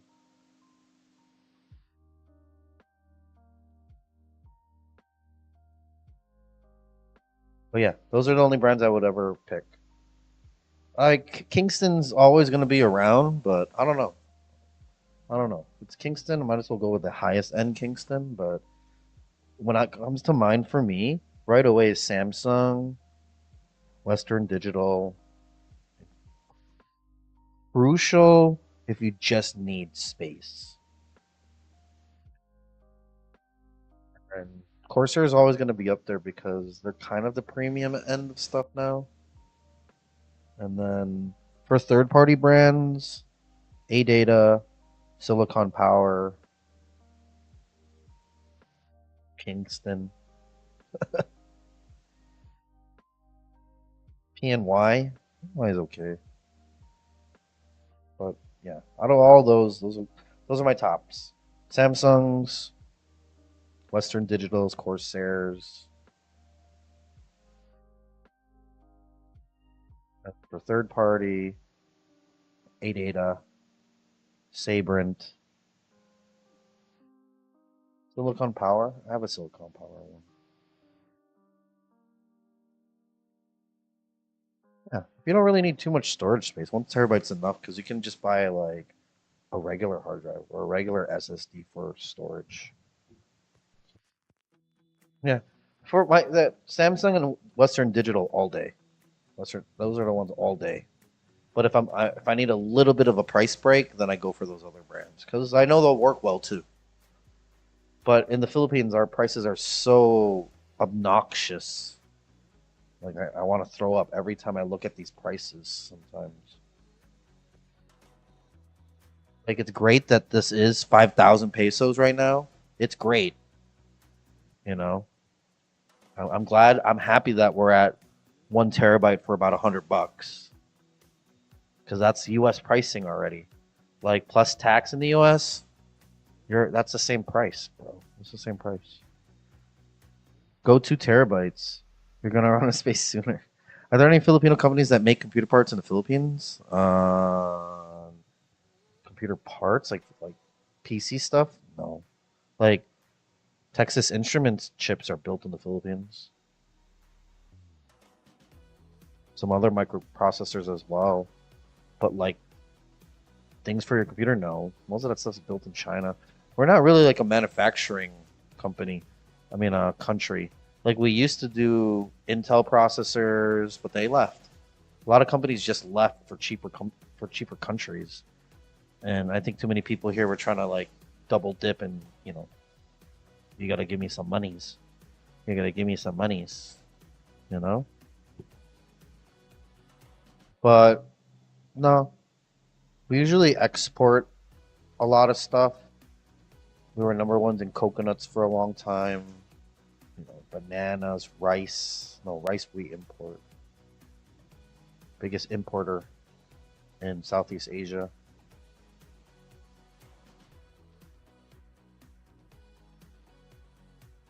But no, Philippines doesn't make parts like that. We did the I Love You virus.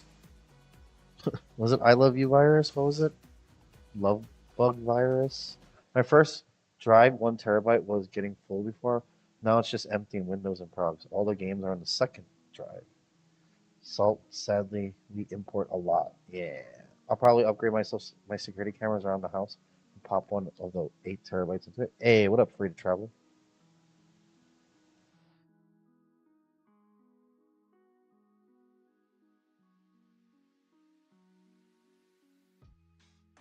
It's from 5K to 20K.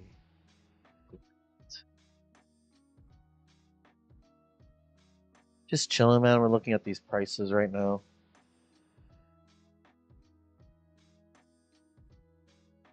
25K for a 4 terabyte. 10K.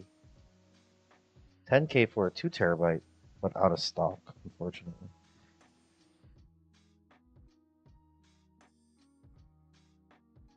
On Black Friday in the Philippines. We don't even have Thanksgiving here.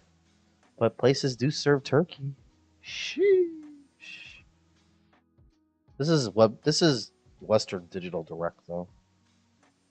They're kind of pricey. I'd rather go with like Data Blitz or something. Pixel Play. When I want hard drives, I buy a Data Blitz. They have pretty decent pricing. They do. They do. Watch.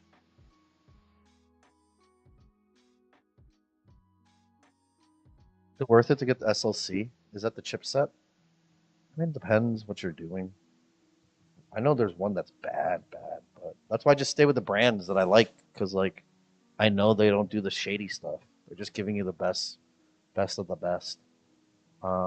Here, PC Mac, data storage, PC Mac, hard drives.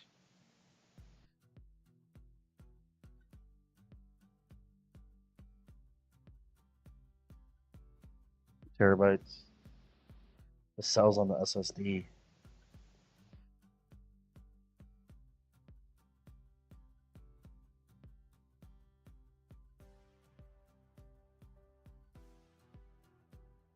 They have reasonable pricing here. And you can get this in the store.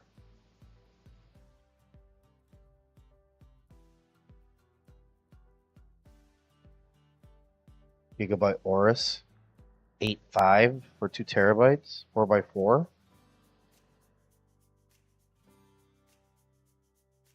One terabyte black. Yeah, Data Blitz is pretty reasonable for everything. I think they're better than GameStop.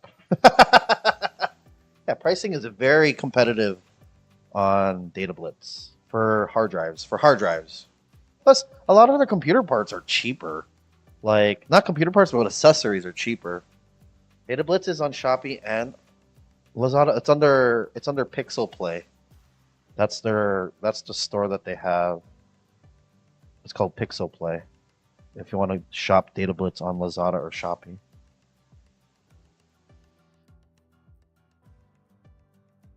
So internal hard drive, let's see, RAM, external, store, search for 2 terabyte. Yeah. Pixel Play. Actually, in Ayala Malls, Glorietta, they have a Pixel Play store. They actually have a Pixel Play store. So Pixel Play is Data Blitz, but it's slightly super gainy, super like high-end stuff, and the best of their best. That's the Pixel Play, the store Pixel Play, but it's Data Blitz. So look, oh, it's out of stock though. If it wasn't out of stock, XPG. So like I said, it's pretty decent pricing there, and you could go in store and you get the warranty. So, and then if you're a Data Blitz card holder or whatever, then you also get like 10% off. So like that's your best bet. Signing up for Data Blitz, going in the store, buying it or ordering it, and they'll bring it into you, and you get the warranty, and you go through the store for the first year, I believe, or how many months. So it's better than buying it on Lazada and then you don't know who the hell you're supposed to talk to. Because I still don't know how to return shit on Lazada and shit.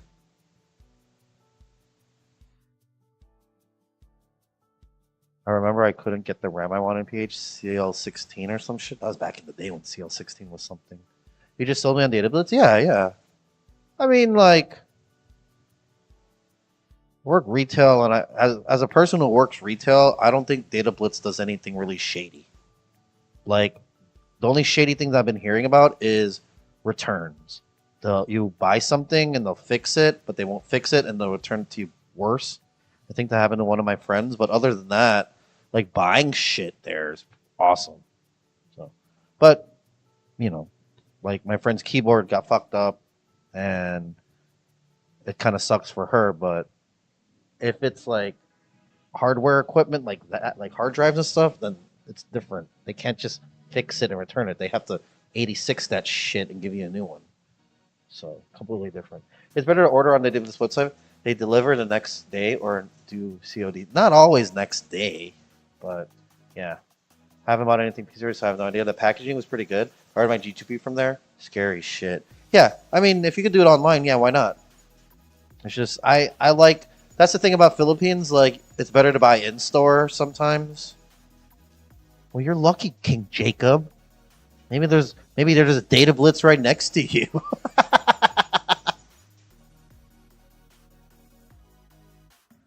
But yeah, that's the thing in the Philippines. They want you to buy it in store because buying online, like you don't know what the hell to do. Like I'm still confused. That's why I never return anything on Lazada or Shopee. I just fucking just like take the loss. It's so cheap.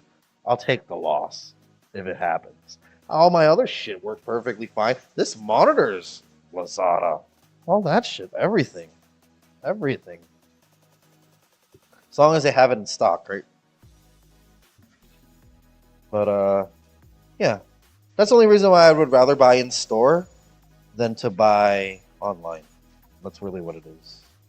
So I know it's originally my iPhone 15 Pro Max. When I get the charge stops at like 80%, gives me a message saying optimal charging, fully charged by 3 p.m. And I'm like, why? Oh, because that's to like clean up your battery so it doesn't get fucked up too hard. Because if you go from full to empty, and keep it on full while charged, your battery health will degrade. So iPhone has this thing built in where it's gonna optimally charge it, so trickle charge it to full, but super slow, so it doesn't really hurt your battery too much. It's just you can turn it off. Yeah, that's all. That's all it really is. I got my monitor from Data Blitz. I got mine from some random people on Lazada, which was like 6,000, 7,000 off.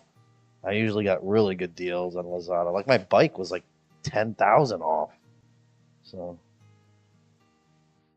can someone make Data Blitz and Watson magkatabi?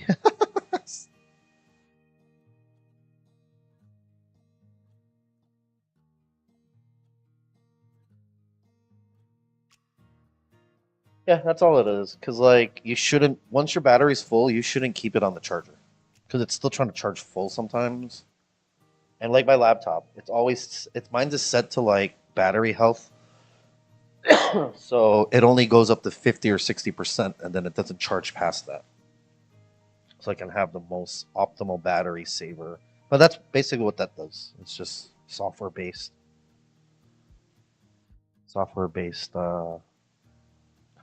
battery saving techniques.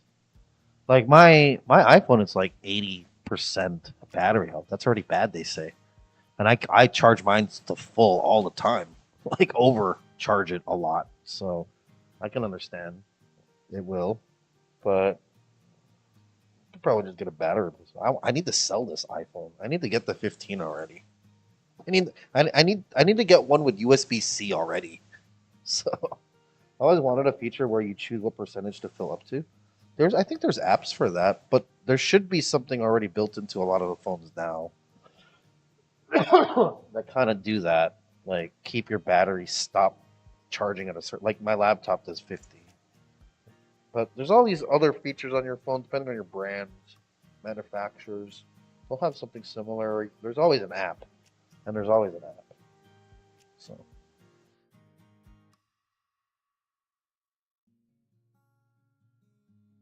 But yeah, that's where I look for parts besides Lazada, Shopee, and then double checking the store. Double checking the store for because I never go in store to check because I already know they're too expensive. But I know if you just bring cash, you can already receive 3% off. And you know why they give you 3%? Because that's how much the credit card and debit card machine takes away from you. That's why they'll give you up to 3% cash, 3% discount because they're already losing 3% when you use credit debit card. That's the biggest reason why a lot of people in the Philippines don't use merchant devices. They're losing 3%. And then that's why a lot of places don't use Gcash business. They're just using it straight out of their pocket because there's no fee. If they get the business one, it's like 1% to 1.5% because PayMaya is 1.5 for whatever you scan on QR. And then credit card, debit card is 3%. And then there's additional 1% for international cards. So my new e-commerce website that I'm building, like I have two payment options. PayPal for the international, so it stays at 3%. And then the locals can do 1.5 or 3% because it's all local cards or QR codes. But if someone pays using the international payment processor, PayMaya, then I get charged another 1% on top of it. That's the whole reason. Hey, what up, Zanny? That's the whole reason why the Philippines, to my knowledge, is why they don't do credit card, debit card. They already don't want to lose 3%. That's already too much money to lose. Like, even losing 2% when you cash out for Gcash or cash in for Gcash after 10,000, that's a lot of pesos lost. You put in 10,000 pesos, you lost 200 pesos. That's $4 on $100 you lost. That's a lot of money to the locals. So they will not accept those. That's why they don't want to use these technologies. They lose money. That's why a lot of the times Gcash, it's someone's personal Gcash.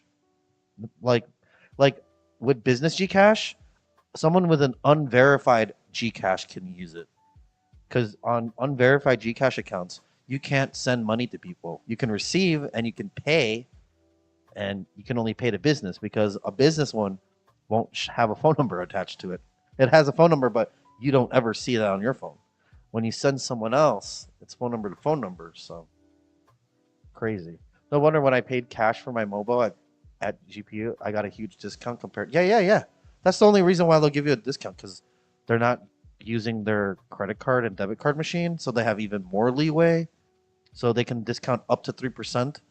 They'll most likely discount 2% because they'll get to keep 1%. At least they get 1% of that transaction, or they'll give up all 3% to make the sale because they need to make the sale regardless. So that's why cash is king here, because you already save money. That's why almost everybody, like an Airbnb, if you knew the owner, so the next time you go, they would rather you just pay, hey, what up, Lorenz? But if you just talk to them directly, they'll give you like 3% to 20% depending on it.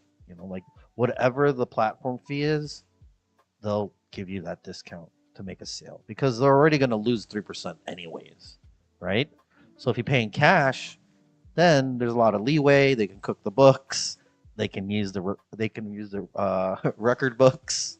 So it's why cash always trumps card and debit card, because even if it's debit card, they're gonna get charged 3%. That's the standard in the Philippines, 3%. In the States, it was 2.5 to 2.9%. We have a PayPal Philippines, but I think PayPal accepts credit card all over, so it's a standard rate. We lose the conversion rate. So Gcash po, Heart Evangelistic. I haven't even watched a commercial. I occasionally get the super cheaper computer parts on sale in HK, and for the really low price ones, they want cash only. Oh yeah, because they'll lose money. You lose money. That's why MasterCard and Visa are so powerful.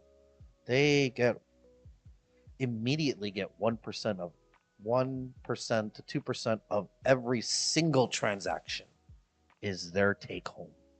Every single transaction. And they do millions and millions of transactions a day.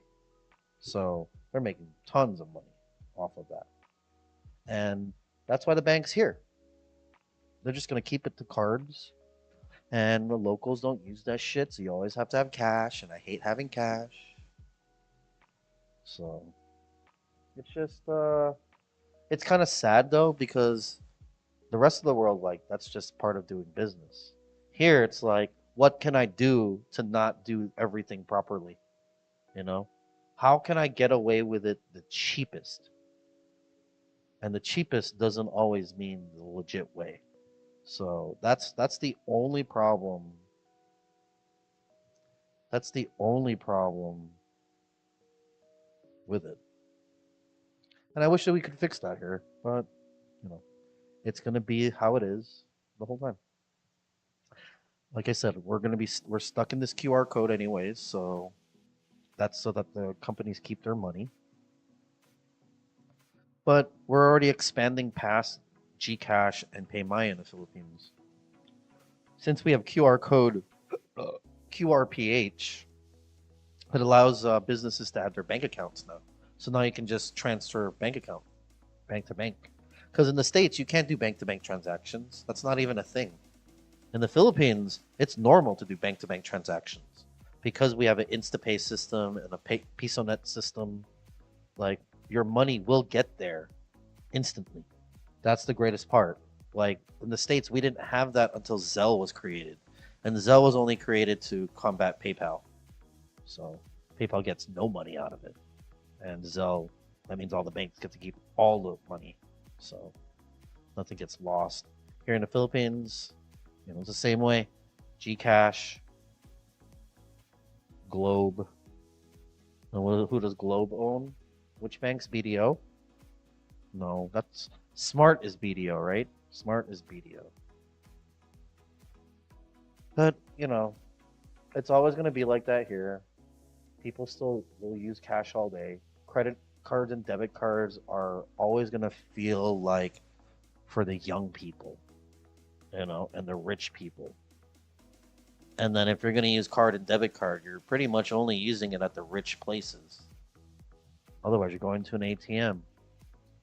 You're going to an ATM. And that's why there's very long lines at the ATMs as well.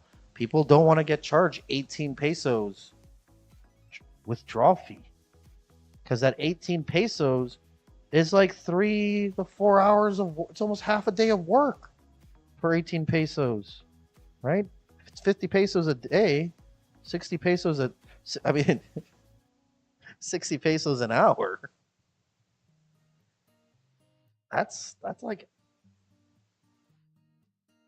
it's like half an hour of work. Just for your transaction fee. That's why they're always that's why everyone shit. That's why I don't care when I go to the ATM. I'm like, I could take an 18 peso hit. I could take an 18 peso hit to withdraw money, but then I withdraw my debit card US. That's a 250 peso hit. So whatever, don't care. But when I have my Gcash card, it don't matter what bank. I'm gonna get charged 18 pesos anyways. That's why I like having my Gcash debit card, because like when I need cash, at least I can withdraw from Gcash. That's the only cool part. Otherwise, I have to transfer to a bank, and then the bank uses my bank cards. And I do have bank cards, for my mom's accounts.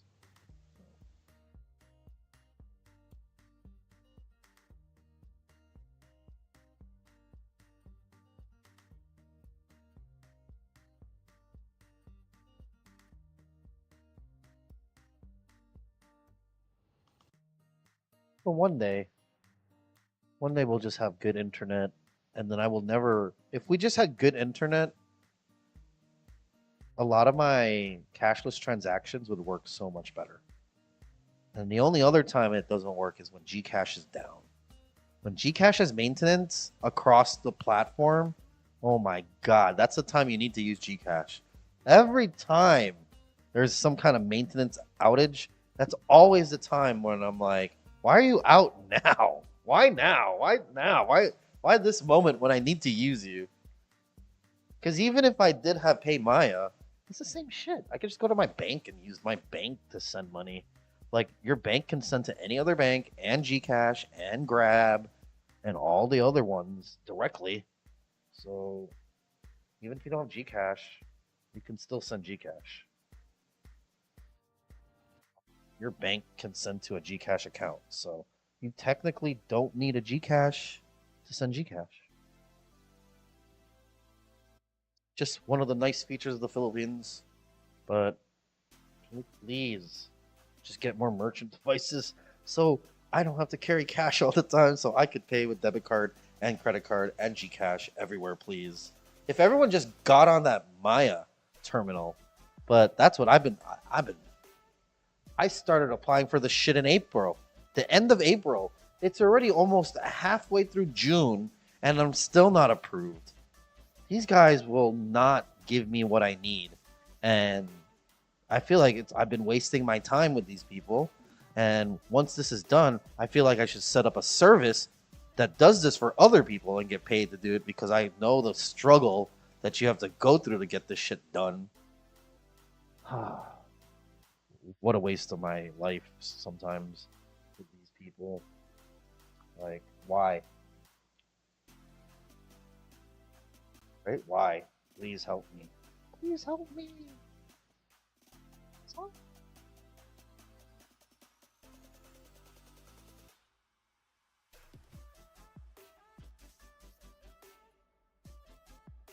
Streamer is preparing for a new program. Can't wait to see it. What? Thought that the streamer is prepared for a new program. The streamer's smile is so charming. It brightens up my mood every time. How to subscribe you? How to follow you? The streamer is preparing. These are the weirdest messages ever. Damn, 60 pesos a day. I remember it used to be $1 a day. $1 a day.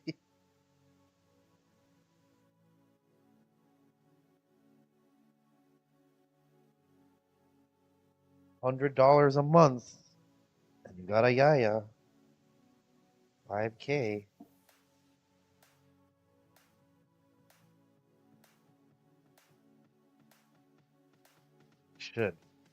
Should have one.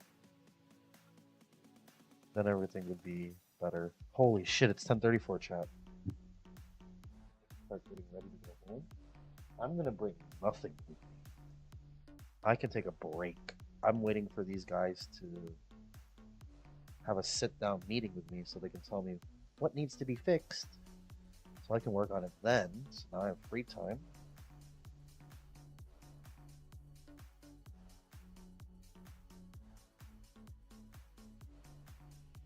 Yep. No emails. Perfect. Perfect. Perfect. Perfecto. Perfecto. Alright. Yeah.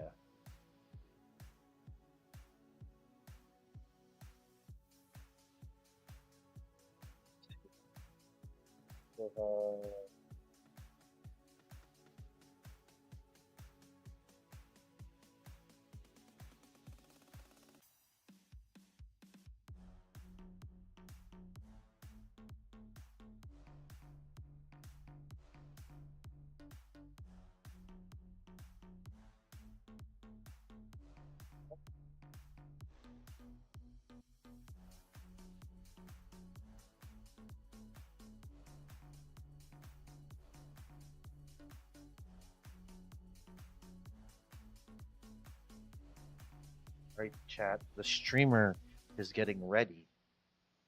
The streamer is getting ready to go home. That's all I'm bringing. I'll believe it.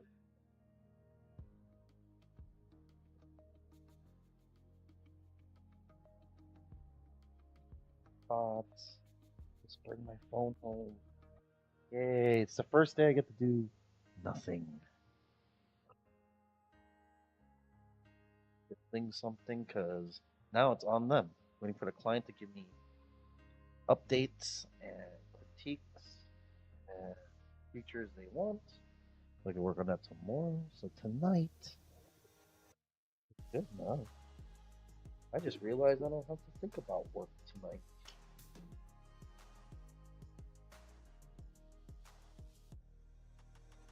Yes. I could place a balance, but then that means I leave at like past midnight. How long have I been streaming? 20 minutes? This is the shortest stream. And sorry, guys.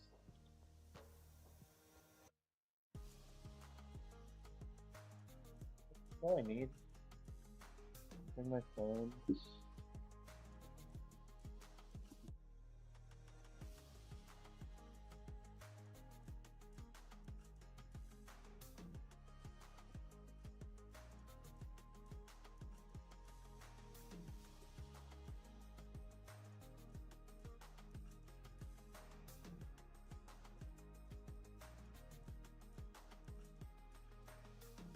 Just me. Just me. Alright, guys. Well, if that's how it's going to be, I'm going to get the hell out of here then. I'm going to go home and watch some YouTube. Thinking about getting internet still, so maybe one day we'll start streaming at home. Bedtime. No, it's YouTube time. YouTube. That means I can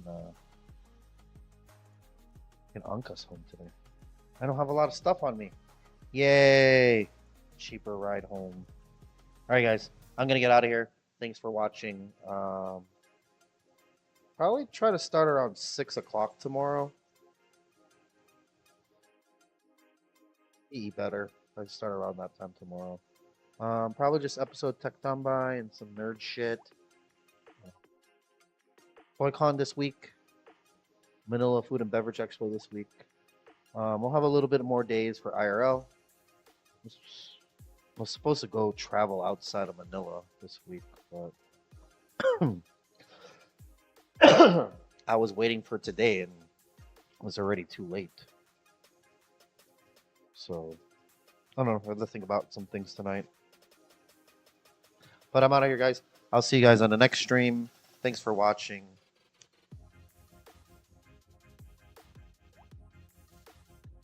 I'll see you guys tomorrow. All right, guys. Peace. Have a good one. Mods, do your thing. I'm out of here, guys. I'll see you on the next one. That's my story, and I'm sticking to it. And I am out of here. What are the other ones I know? I don't know all the outros. Any more outros? All right. Peace. Thanks for watching, guys. Appreciate all of you guys. For those who subbed today, thank you very, very much. Especially Mr. Big Phil. 61. Holy shit, 61. Everyone on watch streaks, thanks for continuing to watch me. I don't know why you guys watch me. So I appreciate it. Dennis, you're still here. Shit. Dennis, thanks. You guys, Dennis and Colby, you guys should be my YouTube mods. You guys should be my YouTube mods. But I really do have to go. I don't want to stay here too long. And it's my first day. I don't have to think about work when I go home.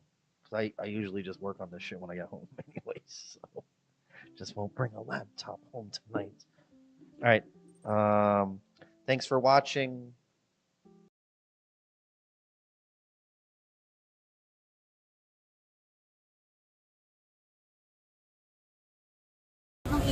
It's okay. I'll just drink it like this.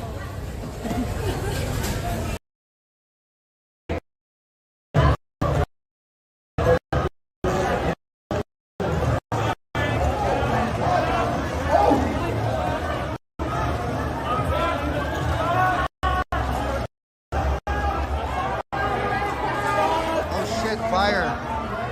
Fire, chat, fire. It's done. They had to shut off all the electronics. Everybody out. Everybody out. Fire alarms are going off. There's smoke. There's smoke. Keep it coming. Everybody, everybody. Turn off all the powers. They're shutting everything down for now. Temporary escape. Party at IKEA, let's go! Fire's done. They got it. 7 blends? Can you carry me like you always do? No, you walk, bitch. See, look. He's on my phone. I thought that was TK for a second. I hope he's not watching and heard me say that.